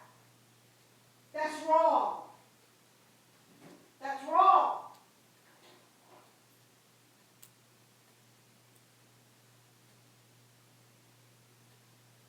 Man. Whew. It's got to be basketball season. Sorry, I didn't mean to go off, but I feel very strongly about stuff like that. It must be basketball season. You don't glorify one person. Sorry.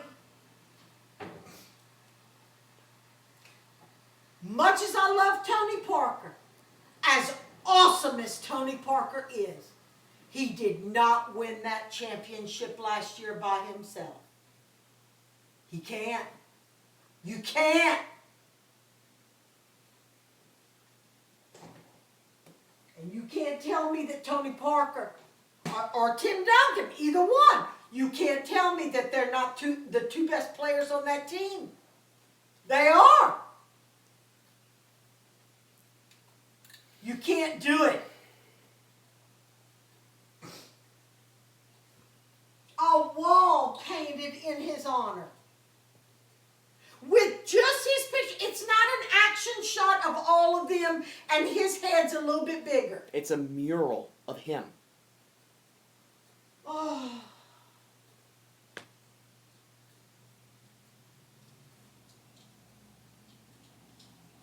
Have they done a press conference with him? Oh, not that's been televised, not that I've seen. To ask what he thinks about this? Not that I've seen. You know, there's a part of me that wonders just how much he's feeding into this. And there's a part of me... I really don't think he is. I'm trying to give the man the benefit of the doubt. I don't think he is. I'm wondering, is all of this scaring the shit out of him? I don't know. Is it making him feel nervous? I don't think he expected this. I'll just go on the record and say that. Okay, let's move on to a more emotional topic. Steve Nash. Oh my God, you just made me go from pissed off to very upset. Steve Nash out for the season with a back injury. He should have retired last year. Well, there's Yvonne's thoughts on it. Yep. Should have retired last year. He's done. He's done. And I'm very upset about it. And I did not want to see him go out like this. That's my main thing. Okay, he's got to retire. He's done. He's done for the season. Let's be perfectly honest. If he's not going to play at all this season, do you honestly think he's coming back next season? I don't think so. Okay? I didn't want to see him. He deserves... That's what Dirk Nowitzki said. Okay. What? That it was sad to see Nash go out that way. If he was going to retire and it was time to retire, I didn't want to see him retire. You didn't want him to be forced like into retirement. this. This is being forced Okay. into retirement. And it doesn't matter to me if they had a winning season or not. Okay? Even if they had one, I mean, the fact that he's being forced into this because of something that just happens with age and with the pounding of the bones. And he must have been in a lot of pain to let it get to this point, because the man is proud. For him to admit that he can't take it anymore, it must be bad. And it breaks my heart. It's sad. And I not only feel sorry for Steve, I feel sorry that they wasted 3 trades to get him. And now he must be feeling guilty for the team, and I feel bad for the team too. It's a lose no matter how you look at it. All the way around. It's sad. It's very sad. And it breaks my heart for him, and it's upsetting for the team, and I think it's a very big loss, and I wish him nothing but the best. I don't know if they're going to only try to treat him with the electric shock treatments they were talking about and all that. If they operate that close to the spine with those, I don't think they can, because they said it was multiple It's too much of a risk. nerve endings pushing on his spine, causing him to have sporadic spasms in his spine. If he gets hurt, he'll be paralyzed. It's just not worth it. It's sad. It's very sad. He should have retired last year.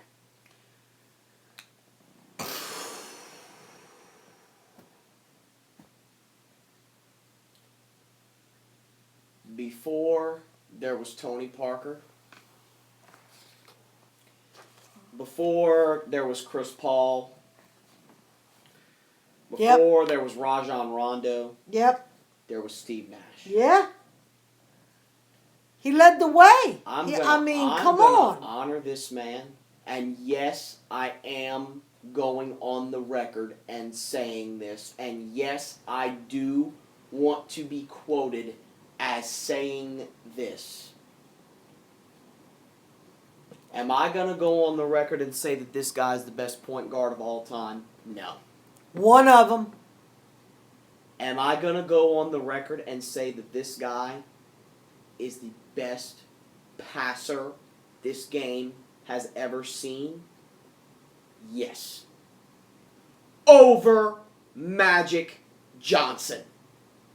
Magic Johnson was all about flash. Steve Nash, he just assisted people. That's what he was about. Oh, he was all about the fundamentals and about the basics. I'm going to quote my analysis idol, Bill Simmons, right here. In the book of basketball that I have, the biggest thing about Steve Nash, and this is a quote by Bill Simmons, the biggest thing about Steve Nash was that you could go to war with him. He's a warrior. Yeah.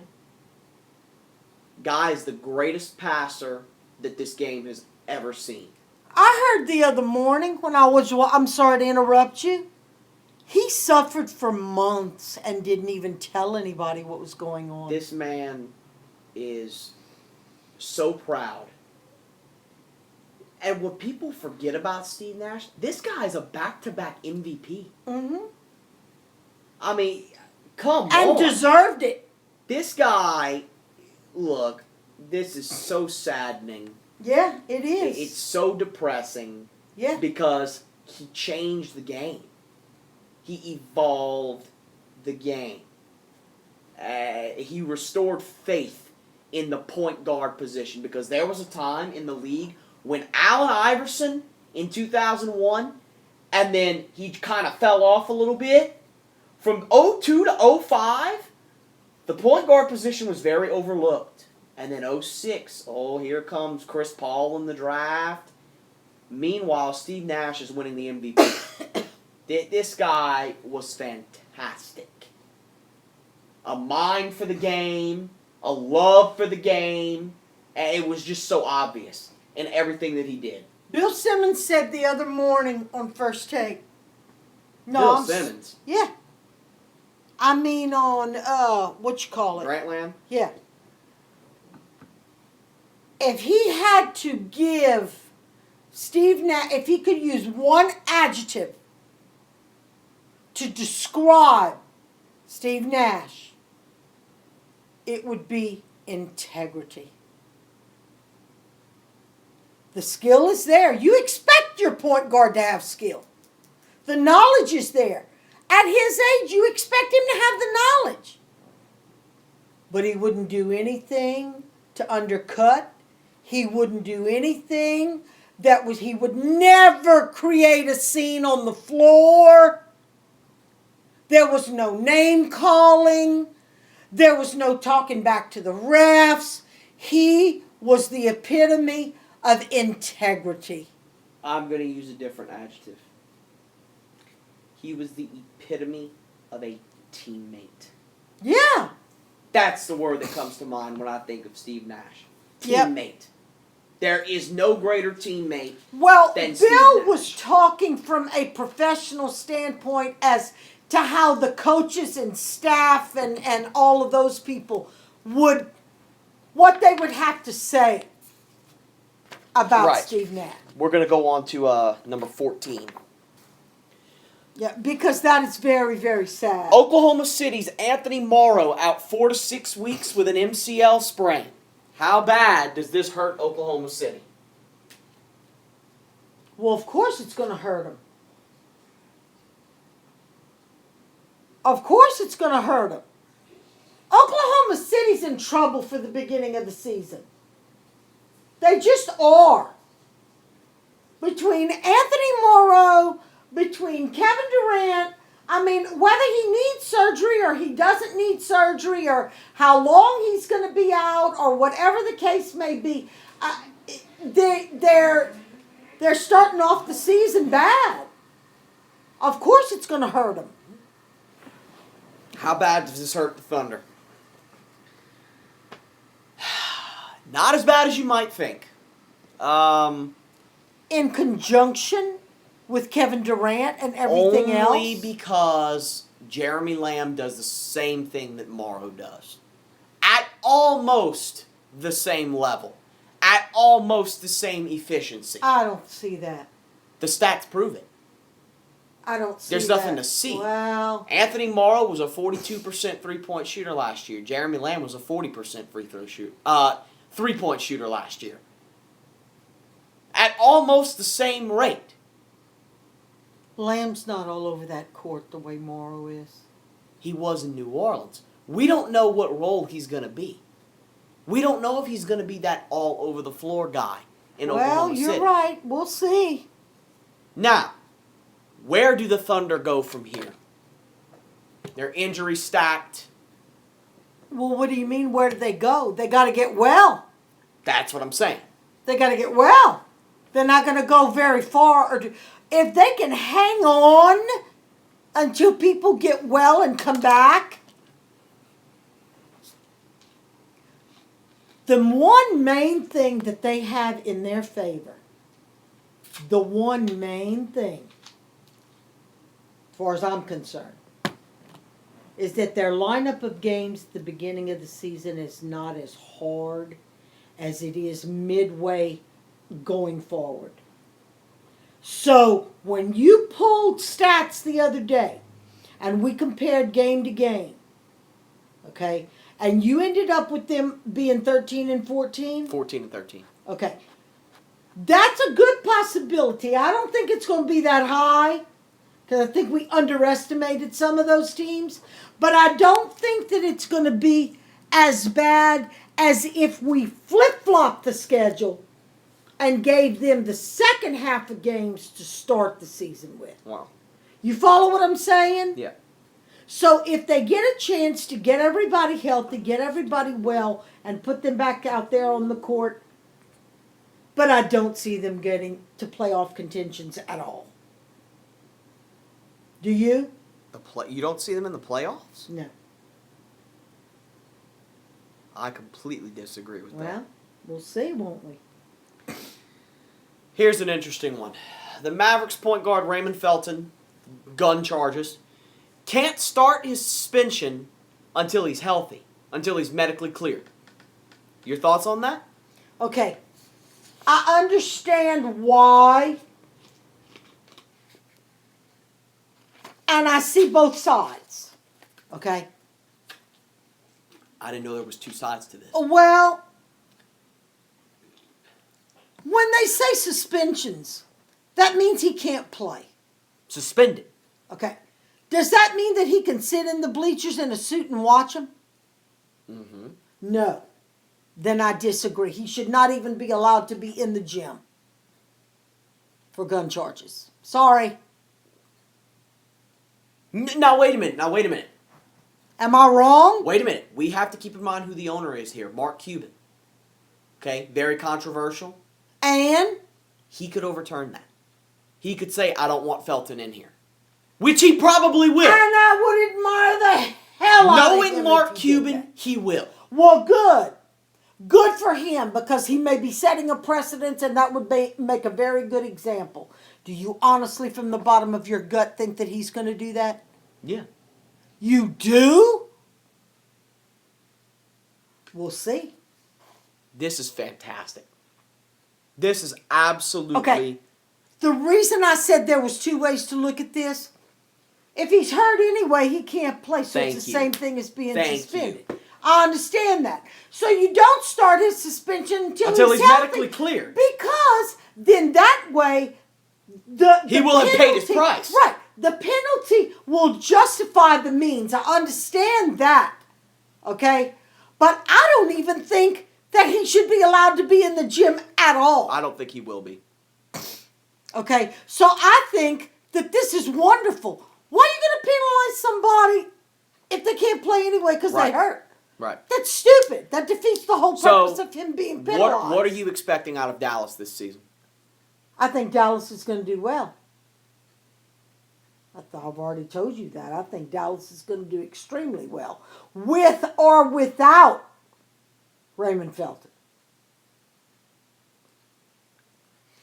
Just that division they play in.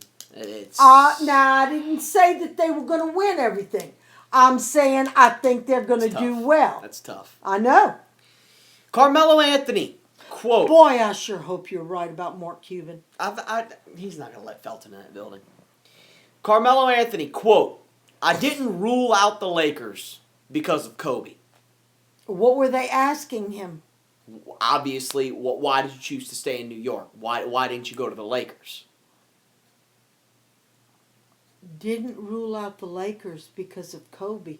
That has nothing to do with him going to the Lakers. It has pretty much everything to do with him going to the Lakers. They must have been asking him, where do you think the Lakers are going to end up in their stats? No. We know Kobe's personality. The personality clash between him and Melo. Is that why you didn't go to the Lakers? Because of Kobe? Oh. I did. Okay, so he's defending. Okay, I didn't go to the Lakers, but it's not because of Kobe. That's what he meant to say? Do you believe him? Why or why not? No, I don't believe that. I don't think Carmelo... I believe that Carmelo believes that. But in the back of his mind, that little voice in the back of his head probably said to him, do you really want to go play with Kobe Bryant? Y'all already have personality issues. Come on. I think Carmelo said that. Well, they don't have personality issues. The problem is, because they're best friends. The problem is they have the same personality. That's a personality issue. Yeah, but it's not between them. I understand that. I understand that. They're too much alike. They're That's best why they freaking clash. friends. Okay? I believe that he believes that. I really do. Because I don't see Carmelo as being a vindictive, mean, holding a grudge. He seems like a gentle soul. I think he can be a beast on the floor, but take him away from. I don't see that. I believe him. I believe him. I believe that he believes that. I believe him. For one main reason. He loves New York. He's been on the record. Remember? Yeah. We quoted him one day. I've always wanted to be a Knick. He loves New York. Who wouldn't want to play in Madison Square Garden? He loves the publicity he gets. Yeah. And he loves his money. Another thing. And he's got a legacy there. Another thing. The minute you start playing on the same team as Kobe, you're not the star anymore.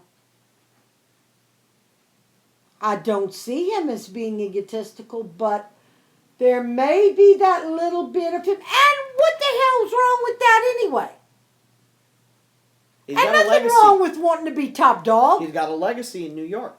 And minute you join the team with Kobe, you're not top dog anymore. As you shouldn't be. No. I don't give a damn who it is. No. I don't care if it's LeBron. I agree. Okay? That's why they'll never be on the same team. Well, they shouldn't be on the same team. No. They shouldn't be in the same dictionary as far as I'm concerned, but No. that's a different topic. No. Okay? Would he and Kobe mesh? No. As a team. Minus personality. I'm talking about playing styles here. Not personality. Forget personality.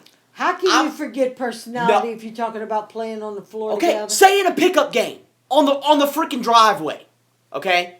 I'm talking about skill sets. Do you see their two skill sets? Yeah, their skill sets would mesh, but it would be who could outshine the other one the most, you know as well as I do. I think their skill sets. Everyone else would cease to exist. Their skill set, that's that. You know what? You know what it would end up being? It would end up being like on the school ground with just the ring, and it would be a one-on-one game. That's what it would end up being. I would love to see that. Oh my God. That would be phenomenal.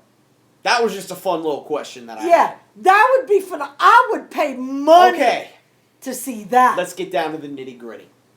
Anthony Davis ranked number 3 in ESPN's annual player rankings. They ranked him from 500 down. Okay? Anthony Davis is number 3. Is this deserved? Why or why not? Not yet. Not yet. Elaborate. Not yet. Not yet. He has not proven himself to earn that 3rd ranking yet. Not yet.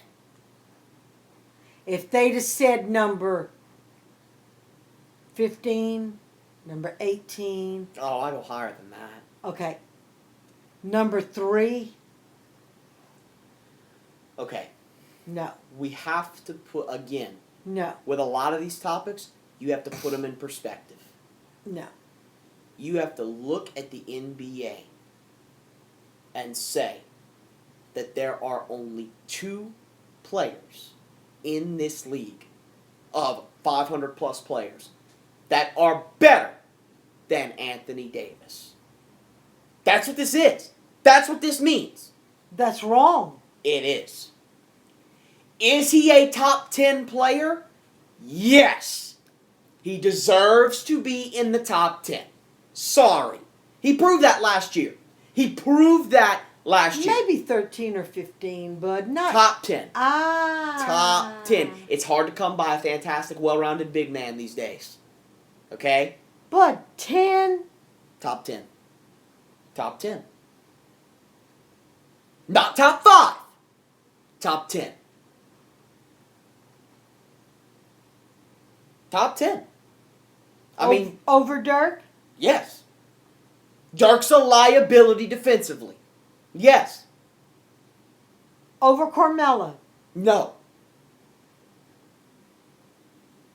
Not over Kobe. No. Not over LeBron. No. Okay. Kobe, LeBron, Kevin Durant, Carmelo Anthony, Dwayne Wade. Over Dwayne? That's top 5. Okay. I said top 10. Maybe. Okay, wait. Chris Paul.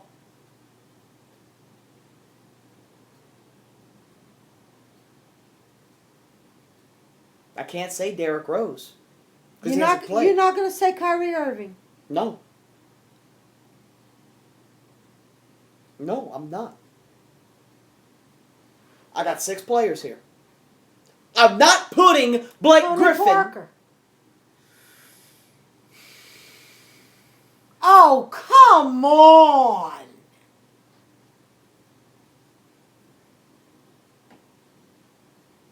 And you're not going to say Ray Allen or Paul Pierce? No. Stephen Curry? No. There are No. those that would disagree. Oh, I know that. I don't care. I'm just telling you. He's a 3-point shooter. Congratulations. I hear you, and I agree. James Harden. Forgot about him. He's fantastic. Sorry. Tyson Chandler? No. Maybe you could throw in Damian Lillard or LaMarcus Aldridge in there from Portland? What about Serge? No. I got 7 guys. Okay. I'll throw Tony Parker in there. I got 8 guys. That leaves 2. Anthony Davis is a top 10 player in the league. Okay? He is. Okay. But not number 3. Absolutely not. No. Sorry. No. Now, what do you expect out of Anthony Davis this season? I expect a lot, especially when I'm sitting in the bleachers watching him. I expect a lot, and I expect them to stay healthy, and I don't want to see anybody sitting on the bench with injuries, and they better play some damn good games. Okay. Again, I'm going to put this into perspective. Okay?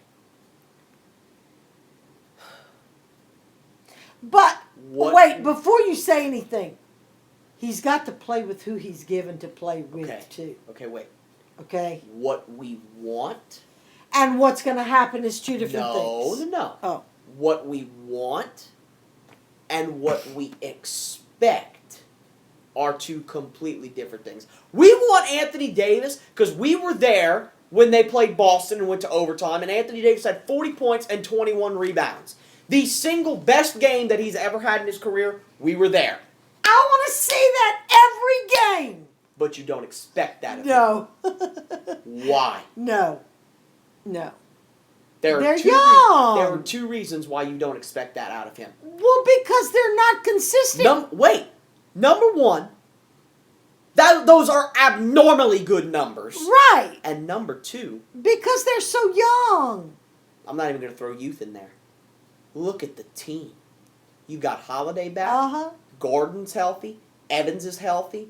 You just got Omer Asik, who is going to be fantastic. Mm-hmm. Can't wait to see that tonight. Okay? You can't expect these.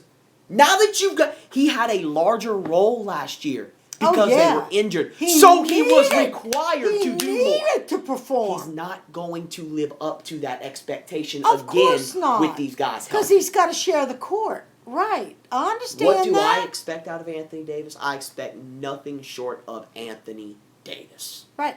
He's going to be Anthony Davis. I think he could easily score 20 points every game, though. I think he could easily score 25 a game. Right.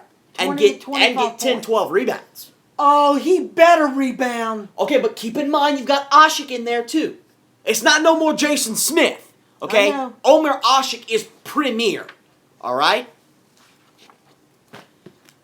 Now, do you want to do divisions or do you want to do the games first? Because these are our last 2 things we've got to do. You want to do division breakdown You missed one. I'm not talking about Indiana. There's nothing to talk about. They're down 4 starters. Okay, so their season is shot. Ain't nothing to talk about there. Boy, I do want to say one thing. I want to go on the record as saying last year compared to this year. Unreal. Injuries happen that fast. Everybody was saying last year before the season even started, I'll look for Indiana to take it all the way and win the whole thing. And you know what? They could have. For a while, it But- looked like that's exactly what was going to happen. Now, what are we Do doing? you want to do divisions first, or do you want to do the games first? I don't care.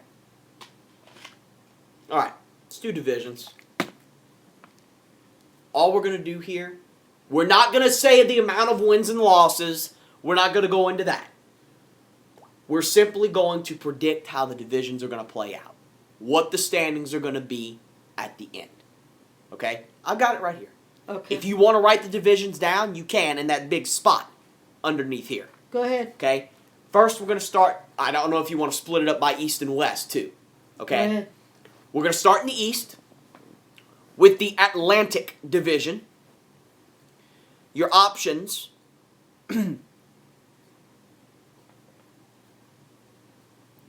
Go ahead. are going to be Boston, Brooklyn, New York, Philadelphia, and Toronto. So how you want to go from 5th to 1st? I think that's easier to go from worst to best. That's always easier for when we do it. So who do we predict being last in this division? Philadelphia. I agree. How about 4th?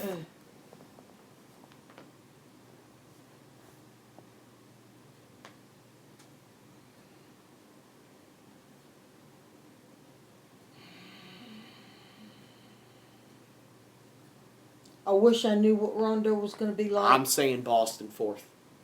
Me too. And I'm going to go ahead and say Brooklyn is 3rd. Me too. I'm going to go ahead and say the Knicks at 2nd. And Toronto. And Toronto at 1st. We agree on that division. Yep. Okay. Staying in the East, the Central Division. Okay. You've got Chicago,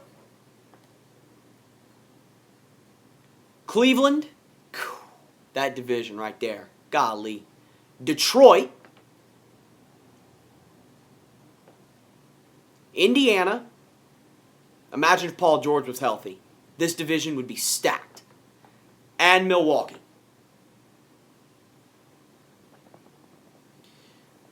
Worst, 5th place.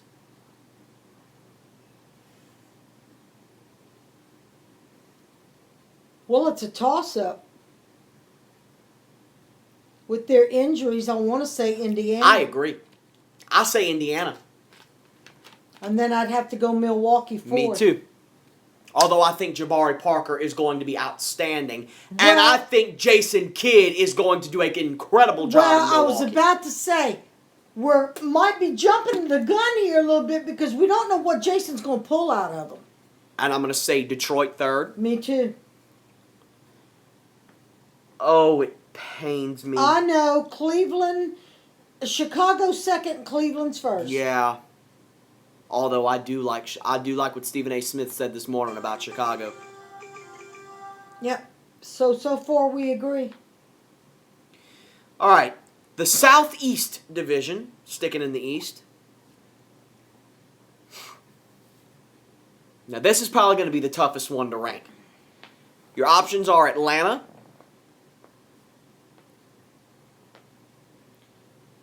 Miami, Orlando, Washington, and Charlotte. Pretty tough division right here. A lot of teams that don't get enough credit. Last place, 5th. Probably Charlotte. I'm saying Orlando. I was going to say Charlotte is a Orlando. very much improved team. They made the playoffs last year. I'm going to say Orlando at 5th. Yeah, okay. And then Charlotte's 4th. You think? Yeah, because Washington's made a very big improvement. Yeah. I see Washington playing much better. Oh, I do too. But I was going to say Atlanta 4th. Really? Lance Stevenson in Charlotte's going to make a big, big difference. Going to make a big, big difference. I'm going with Charlotte. Okay? And I'm going with Atlanta for 3rd. Washington is 2nd. And Miami's 1st. I agree. To the West. The Pacific Division.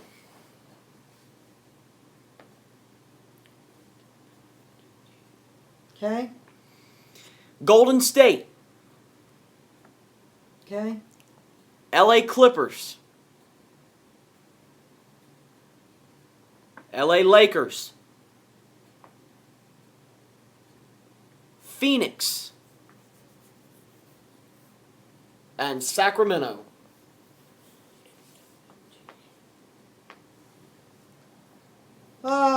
Safe to say 5th, Sacramento. Lost Isaiah Thomas. Yep. I'm sorry, didn't lose him. Gave him away. Yeah.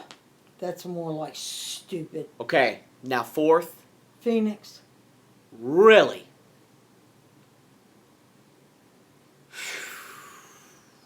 Well, it would either be Phoenix or Golden State. It would either be Phoenix or Golden State. It's not going to be the Clippers or the Lakers. You can go ahead and say Phoenix, I think. And then that puts Golden State 3rd. I disagree. You are not giving the Clippers 3rd. The Lakers. Really? Even with Kobe back? That being said, they're going to have a winning record. They're going to have a good record. But the Clippers and Golden State are going to have better records. That's what it's going to come down to. I disagree. I think Kobe's got something to prove. I know he's got something to prove, and I know he's going to prove it. I'm saying Golden State 3rd, the Lakers are 2nd, and the Clippers are number 1. Fair enough. Northwest.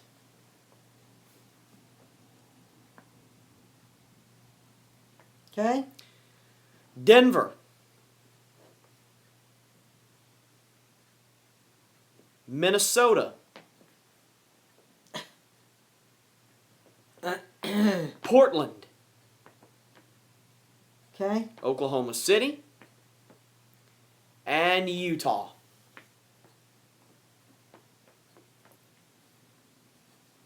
I see Minnesota as 5th. I do too.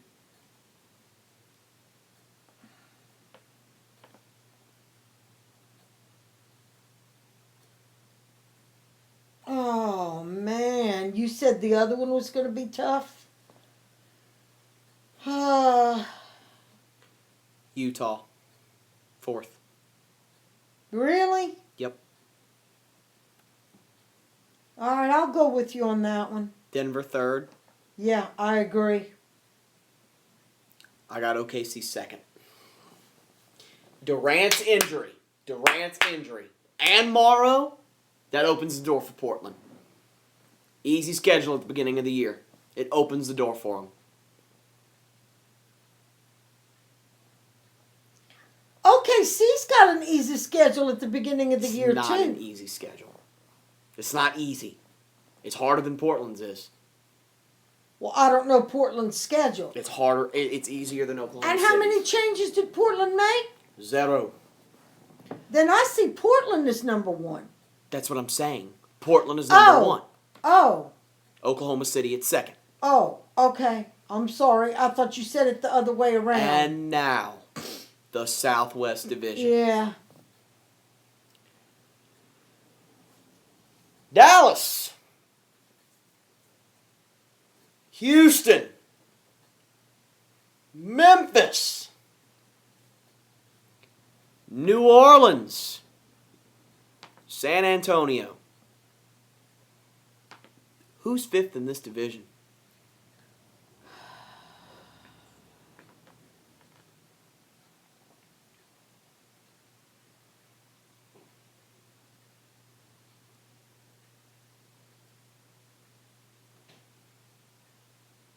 I got a shocker at fifth. I'm going to say Houston. I agree.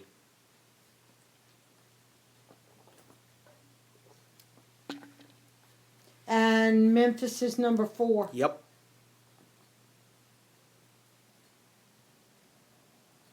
And it kills my soul. I got San Antonio as number 1. So do I.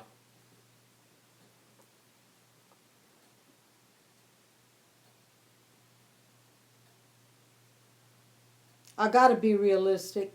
Number 2 is Dallas. And number 3 is New Orleans. I disagree. You really see us as number 2? Yep. Really? There's one team in this division that can... I think we're putting... Okay. Let me explain myself. Chandler Parsons in Dallas is the perfect fit. Keep in mind... He's not the only change, though. Okay. But we're putting way too much credit here. Okay? If there is one team that can stick with Dallas, it is New Orleans. You're basing that on the fact that Ryan Anderson is still going to be injury-free? That Eric is going to live up to his potential? And that Drew Holiday? Drew Holiday is still going to be healthy. One injury. That's not the only thing I'm basing it off of. You gonna sit there and tell me that Dirk Nowitzki is gonna be able to hold Anthony Davis? I don't think so. Okay? No, now that I agree with you. You gonna sit there and tell me that Dallas' starting point guard, which is now, by the way, Jameer Nelson, who is 36 years old, is going to be able to stick with a healthy 23-year-old Drew Holiday? I don't think so. If he stays healthy. How about bench players? Who's got the deeper bench? New Orleans. New Orleans has the deeper bench. All right. I'm going to qualify it and put New Orleans as number 2. But I'm going to qualify it, okay, for the record. If New Orleans stays injury-free and healthy, they can make this happen. What about Dallas? What if Dirk goes down? Yeah, but Dirk's not coming back off of sitting on the bench. It doesn't matter. It doesn't matter. Statistics prove it's a lot easier to re-injure Sure it an is. injury. Sure it is. Then But Dirk's you get been a injured fresh before. one. Dirk's been injured before. Okay? And he's a year older. Yeah. Oh, youth is definitely not on his side. Youngest team in the league. Are they going to be able to stick with us? Yeah. I don't know. If we play the running game. Now, it's pick'em time. Get your pick sheets out, Yvonne. Okay. Week 1. We did this last year. I ended up winning the pick'em last year. It was our first year of doing it. Not by much. Not by much. I won it by about 20-something games. Which, Not even. No, you didn't. 24 games. Yes, No, I did. you didn't. Yes, I did. I had 24 more wins than You had less than 20. No, I did games. not. I No. still have them. You're wrong. 24. You're wrong. 24. That's in your dreams. No, it's not. Yeah. No, it's not. You wish. What we do is we do the pick'em for the week, every game. So we're going to analyze these games and pick them and everything. So, starting tonight. Do you know what time it is? It is 12:18. Starting tonight, October 28th, 7 o'clock start time. Wait, I've got the wrong sheets. Yes, you do. Okay. Hold on. They're in that folder. I know that. I forgot you had printed those up first. Yep. How much time we working on? 2 hours and 15 minutes. 25% battery. But it was only at 60% to start, so. Why? You 'Cause let I it was- run down? Yeah. Shame on you. Okay. Whatever. Okay. We got more than enough battery time. Okay. All right. We're gonna do the whole week. Whole week right now, and we'll break down some of the games, some of the big games or whatever.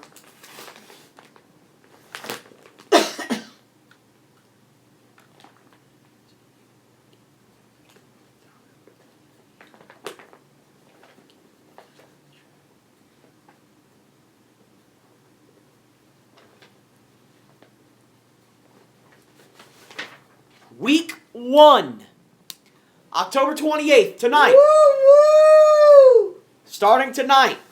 I'm 7 excited. 7 o'clock start time. The Orlando Magic at the New Orleans Pelicans.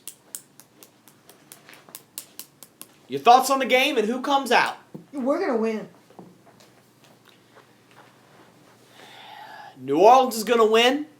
Oh, by the way, I have the lines for all the games. Oh, really? For the whole week? For the whole week. They're doing them week by week now. Oh, cool. Tonight,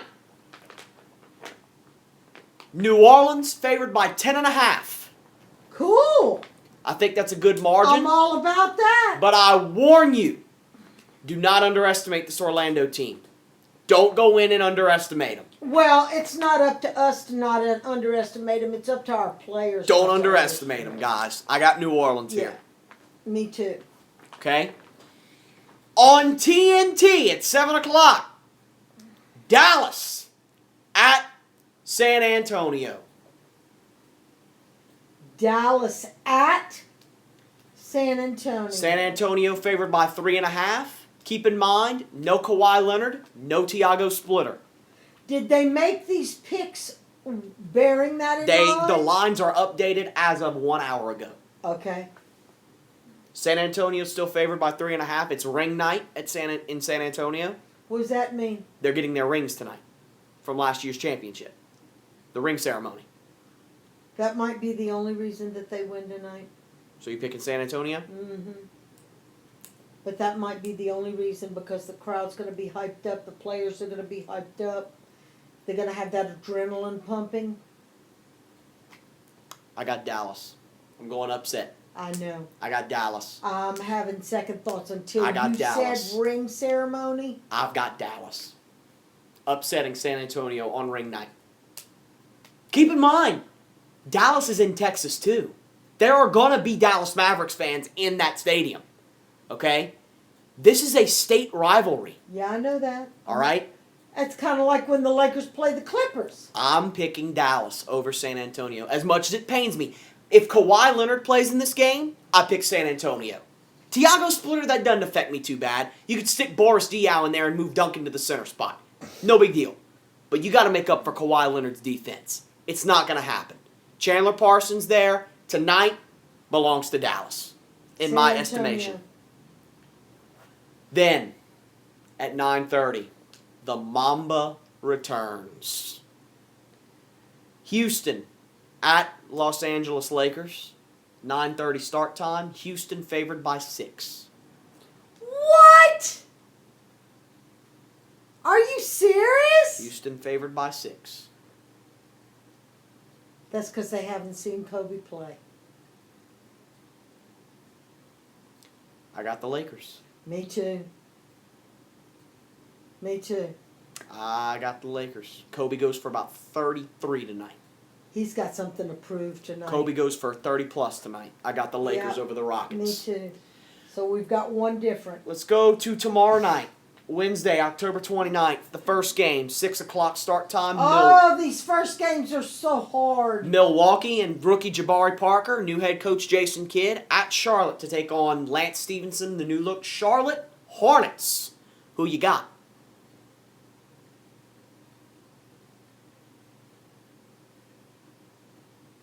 What's the line say? Charlotte by 9. I see Charlotte winning that. Charlotte's gonna win this especially game. in Charlotte. It's a new dynasty. That crowd's Yeah. going to be hyped up. 6 o'clock start time. Philadelphia at Indiana. Indiana. Even with all their injuries. Indiana. Indiana's favored by 11. I'm going Indiana. Here's an interesting one. 6:30 start time. Brooklyn at Boston.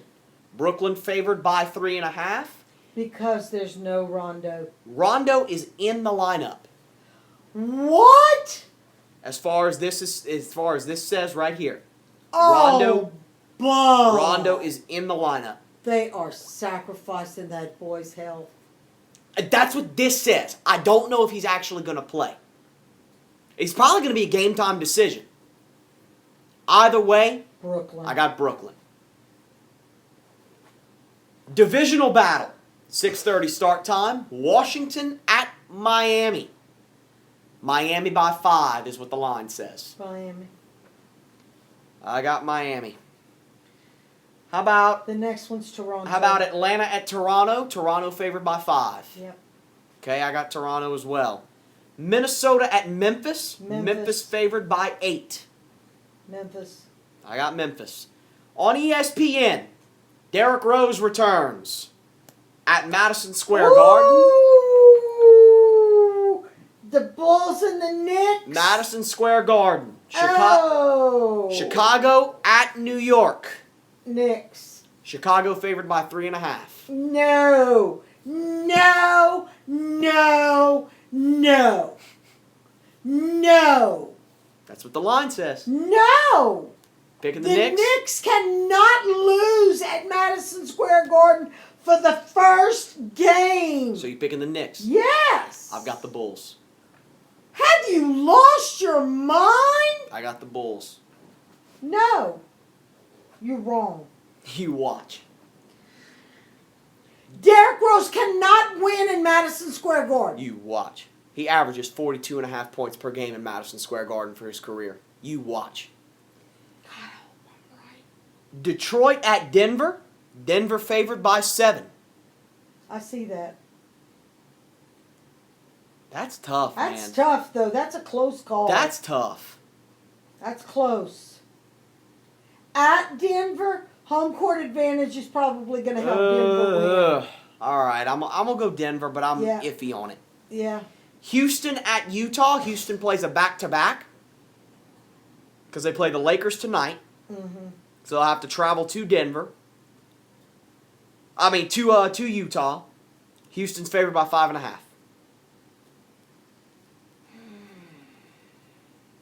I got Houston. Houston. They'll lose tonight to the Lakers, but they're going to make up for it in Utah, I think. They'll get fired up for tomorrow night. Mm-hmm. I think so. Lakers at Phoenix. You got Houston? Yeah. Oh. The Lakers at Phoenix. Again, the Lakers on a back-to-back. Phoenix favored by 7. Man, they really are not. Well, it's not just that. They're playing a back-to-back. That's where they get that from. And I'm going Phoenix. Lakers off the back-to-back, and they have to travel. They're not at home. They have to travel. So I'm taking that into account. It's tough to start the season on a back-to-back traveling. You should be supporting Kobe. Oh, I am supporting Kobe. I No, hope I'm you're wrong. not. I hope I'm wrong. I'm going with my head here. Well, I'm going with the Lakers. I'm going with my head. I'm such an emotional. Okay? Golden State at Sacramento. Skip and I are related. You gotta be. You gotta be. Golden State at Sacramento. Golden State favored by 4.5. Yeah. I like Golden State in this game.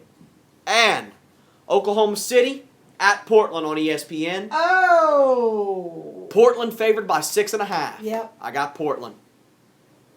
So, you've got Charlotte, Yep. Indiana, Yep. Brooklyn, Yep. Miami, Yep. Toronto, Mhm. Memphis. Yep. I've got the Bulls, you've got the Knicks. Right. We both have Denver. We both have Houston. I've got Phoenix, you've got the Lakers. We both have Golden State, and we both have Portland. We only have two differences. Two different. And they're both the same. All right. Now, to the 30th.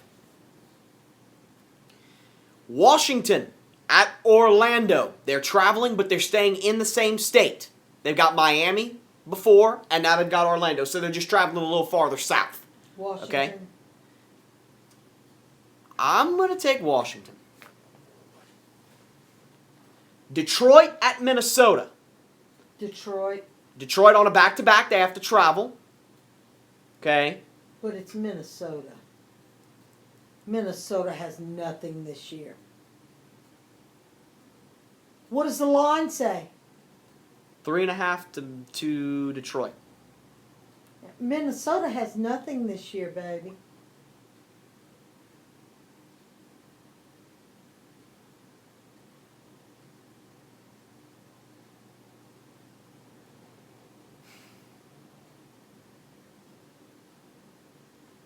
I'm going with Detroit. Minnesota. Upset. Okay? New York Oh my God. at Cleveland. What does the line say? 6.5 to Cleveland. And I'm going with it. I know. I've got Cleveland. I know. It kills me. Utah But, yeah. at Dallas, I don't think there's a doubt here. I've got Dallas Yep. over Utah. OKC at the Clippers, I've got the Clippers. Yep. Okay? And so we're all the same on that one. Yep. Thursday night, Halloween. Or Friday, I should say. Friday night, Halloween. No, that's Thursday night. No, Friday's Oh, Halloween. Friday night's Halloween. Memphis and Indiana. What does the line say?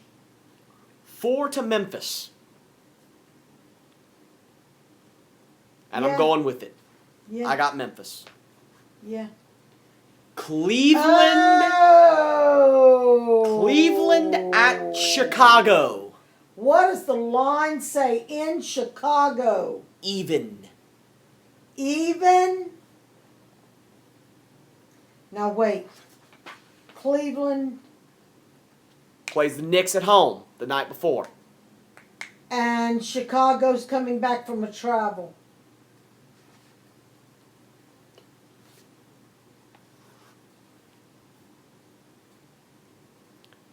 Chicago. Chicago. Chicago. Yes. The Because, Bulls. because they're in Chicago. 76ers at Bucks. Philadelphia at Milwaukee. That's a tough call. It is a toughie. That's a tough call. The What does line the line is say? 2 to Wow. Milwaukee. That's because they didn't know what to say. I like the Bucks here. I like Milwaukee getting Yeah. their first win. Yeah. How about this one? San Antonio at Phoenix. That's going to be a fantastic game. San Antonio. I've got San Antonio. Okay? Portland at Sacramento. I like Portland. What does the line say? 6.5 to Portland. Okay. The Battle No! of Los Angeles. Woo! The Battle of Los Angeles. Clippers That's at Halloween night? Oh, it's at 9:30. Clippers at Lakers. Wait, these times are our time, right? Central Time. Okay. Clippers at Lakers. What does the line say? 4 to the Clippers. And I see that. I do. I can see that. You don't bet against Kobe in the battle for LA. Lakers all the way. I'm going to pick the Lakers. Lakers all the Okay, way. I'm going to pick the Lakers, but I can see the Clippers pulling that out. So can I. But I'm Okay. picking the Lakers. I'm All loyal. right. You Novem- are not loyal. Let's go back and look. I'm using my head. Let's go I'm sorry. back and Wait. look. Who won the pick'em last year by 24 games? Me? Bull, because I used my head. You use your heart. Okay? Dallas at New Orleans. New Orleans. November 1st. New Orleans. You got New Orleans. Okay. Are you using your head or your No, heart? my heart. Then you're going to lose. You're going to lose again this year if you use nothing but your heart. You got to learn to use your head sometimes. That's you why. just got through saying That's you why- don't bet against the Lakers and Kobe. In the battle for Los Angeles. That's why, right here, I'm going with New Orleans. Give me a You break. trash. You just told me not to use my heart. Memphis at Charlotte. It's going to be a good one. I see Memphis. Whoa, at Charlotte. It's a tough game right there. Yeah. That's a tough game right there. Ooh. The line is 1.5 to Charlotte. That means they had no idea. They had to put something on paper. I'm going to go with home court advantage and say Charlotte. I got Memphis. Oh, that's one different. Toronto Oh. at Orlando. Toronto. I've got Toronto as well. Miami at Philly. Miami. Miami. Milwaukee at Washington. Washington. Washington. Indiana, Atlanta.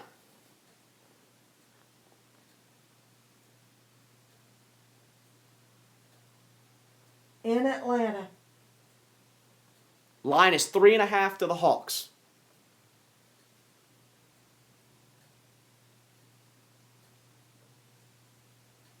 I think Atlanta can do that. I've got Atlanta. I've got Atlanta. Brooklyn? I keep thinking about last year's Indiana, but they're not last year's Indiana. Brooklyn at Detroit. Line? 6 to Brooklyn. I'm going Brooklyn. I've got Detroit. Upset. You are not betting against Brooklyn. Without Paul Pierce? Yes, I am. Oh, I forgot about that. Oh, yes, I am. Detroit. Brooklyn cannot rebound the Where's basketball. Paul? Washington.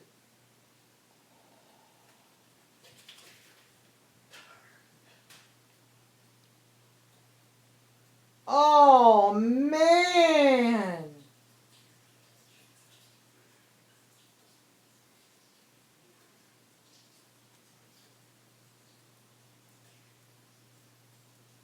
It is very difficult for me to bet against Doc.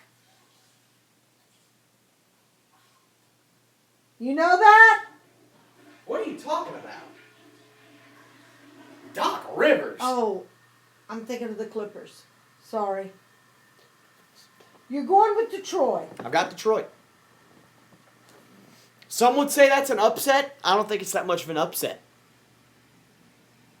Especially if Brook Lopez is not well by then. Because he's out with the foot injury, remember. Yeah. If he's not well by Saturday, I don't consider this much of an upset. I like Detroit. I'm going Brooklyn. Boston and Houston. I don't know if Rondo's playing. What's the line? 5.5 to Houston. Now I'm going to have to go with Houston. I got Houston. Chicago at Minnesota. Oh, Chicago. How about Denver at Oklahoma City? OKC. I agree. Phoenix at Utah. If OKC can't win against Denver, Now, don't sneeze at Denver. They're good. They're good. They're better than last year. But OKC needs to win that game. that's what I meant when I said that. They need to win They that game. can't win this game in the first week of the games. Phoenix and Utah. Utah's much better than last year. I still like Phoenix. Yeah. I'm just saying they're much better. They are. Took them 20-something games to win a They game. are. They are. And the Lakers at Golden State. At Golden State. Use your head. Lakers on a back-to-back. They have to travel to Golden State. After playing the Clippers, they're going to be worn out. Please. I'm not stupid. I'm not You're gonna ignorant. go against Kobe, huh? I'm using my head. Okay, I'm going Golden State. That's how I won by 24 games last year. Using my head. If you say that one more time, Hey! I need to pull my old stat. I threw my stat sheets away. I didn't. I still have them. I won by 24 games last year. There's no way. I swear to God I did. I know you won. But I did it the wasn't math right 24 here in this games. chair. Wasn't 24. Yes, games. it was. No. 24 games. No, it was in the teens. No, it was not. It was 24 It games. was more like 14. No, it was Yeah. not. Look at the smile on your face. You know I'm right. To Sunday, Sacramento at the Clippers. I don't think there's a doubt here. Clippers. Okay, give me a break. How about Toronto at Miami? What's the line? Even. That's because they didn't know. Woo! That's going to be a good game. At Miami, That's- that's Miami's advantage, but I think Toronto's better. That is a good game. I'm going to say Toronto. I got Miami. Well, we're different. Charlotte at New York? New York. I agree. And Golden State at Portland to end the week. That's a hell of a game right there.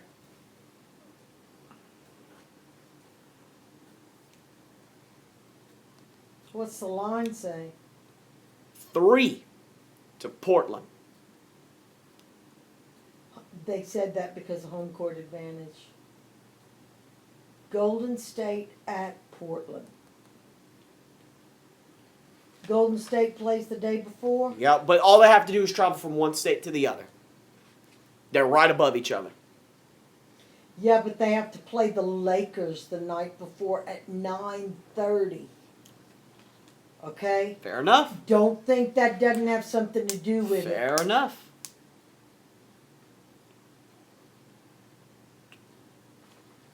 I'm going with Portland. I agree. Okay, so let's review the week. See what we have different. Tonight, Pelicans, you've got San Antonio, I've got Dallas. Okay? So I'm going to star this game because that's one we have different. You got Lakers over Rockets, correct? Right.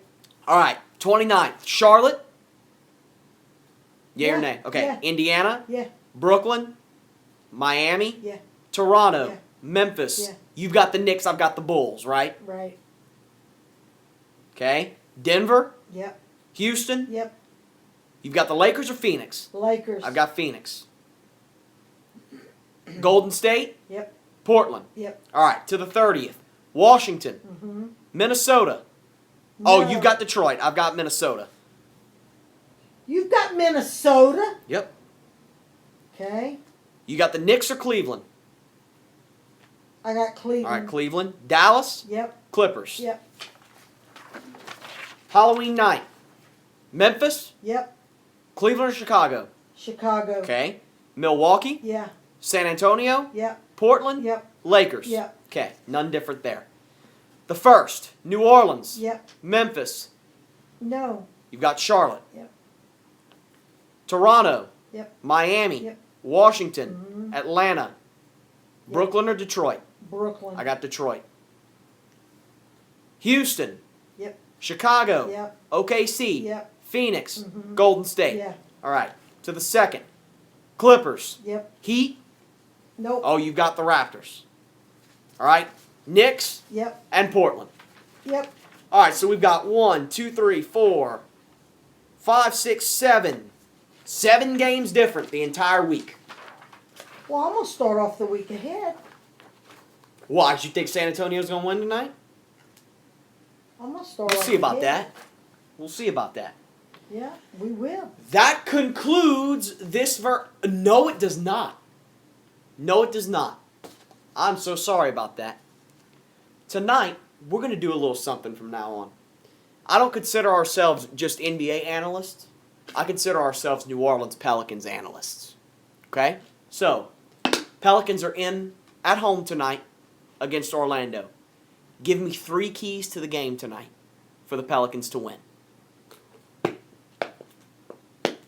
Like they do on TV. 3 keys. 3 just key points that you think the Pelicans need to do to beat Orlando and start the season off with a win tonight. We need to pass. Okay. We need to pass Okay. the ball. And elaborate on these 3. We need to pass the ball and not to take stupid 3-point jump shots that we already know we probably can't make. Pass the ball, set it up, put somebody in the paint and get it lined up. Just set it. Okay. We need to pass the ball. All right. You have any other keys We for need tonight? to share, pass the ball, communicate with each other. We need to make our free throws. We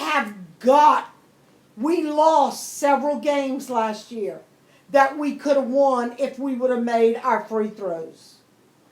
Okay? And we need to take our breaks, and we need to make sure that our key players, if we get X amount of points ahead, we need to rest Eric Gordon. We need to rest Anthony Davis. We need to rest. In other words, don't overdo this first game. So get some bench contribution. Yes. Okay. And when you're getting bench contribution, that means your key players who may have been injured will also get a chance to recoup. That is my biggest fear about the Pelicans, is this first couple of weeks of play. The first couple of weeks, somebody is going to get re-injured that already had an injury from last year. That is going to throw the entire season off. It was devastating to pay good money to go and watch in those awesome seats in the 8th row and watch our 4 starters on the bench. But we still won. That was the amazing thing. And that was skill, but that was also a little bit of luck. A little bit. Do you have a key player that might need to stick out tonight that you're looking for a big performance from? Anthony Davis. Anthony Davis? Anthony Davis. Okay. Oh yeah. He's got a rebound. Don't forget about Ashik though. Don't forget about him. Okay, but let's be perfectly But honest. Ashik's going to help out with that rebound. I understand that, but let's be perfectly honest here. You're not comparing apples to apples. I'm not. From a rebounding standpoint. Maybe that one position. Yeah. Okay. Maybe that one. My 3 keys for tonight. Number 1, team defense. As young as we are, Orlando's young too. They're very young. That's the only reason I didn't say. They're going to go tit for tat with us tonight. Right. Team defense. Oh, it's going to be a rotations. Fast game. Make your rotations. Commit yourself. Number 2. Make your free throws, but be aggressive getting to the free throw line. Yes. Shoot a lot of free throws. Yeah. Because the more you shoot, the more you make. That's just math. Yes, unless it involves technical fouls or unless it involves something that is going to put you in foul trouble. And number 3. Stay out of foul trouble. And number 3. This Orlando team is quick, but they're also quick on their feet. Take care of the basketball. Do not turn the ball over. Right. Okay? My key player for tonight, because the Magic's probably best well-rounded player, Victor Oladipo, out with facial fracture surgery. Okay?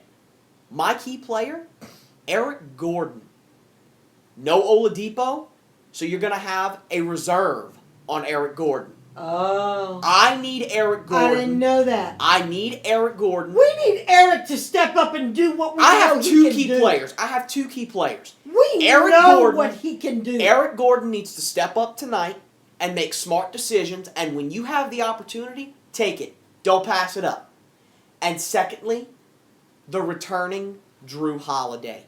He's matched up against a rookie point guard in his first game, Elfrid Payton, from Louisiana Lafayette. Congratulations to Elfrid Payton, by the way, on making it to the NBA. We're very proud of you here in Lafayette. But you're against the Pelicans tonight, my friend. I expect Drew Holiday, coming off of an injury, he's got some stuff to prove. You want to talk about Kobe having something to prove? Drew Holiday. He's got some stuff to prove. He's against a rookie point guard. He's got the experience and the skill edge. Take advantage of it. Take advantage of it. Even over Drew, because Drew has the excuse, even though it is an excuse, of coming back off of an injury. Eric just needs to show up. Eric Gordon needs a big game tonight. Okay. There are several games, especially towards the end of the season last year.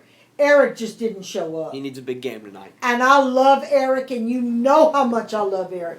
But we know what Eric can do when he puts his mind to it. He needs to have the right mindset tonight. Yeah. All right. Well, that concludes this version of Full Court Press. We'll be back after the Pelicans game to analyze what we saw and what we liked, what we didn't Give like. you our feedback. And we'll see you then. Thanks for joining us. And thank you to our people out there who like us and to those that are now following us. We appreciate it. And we would like to have some feedback, negative or positive. If you haven't detected it by now, we're not shy. So anything that you would say to us, we'd probably have a comeback for. For Yvonne Juno, I'm Chris Guyette. This has been Full Court Press. Happy basketball, everyone.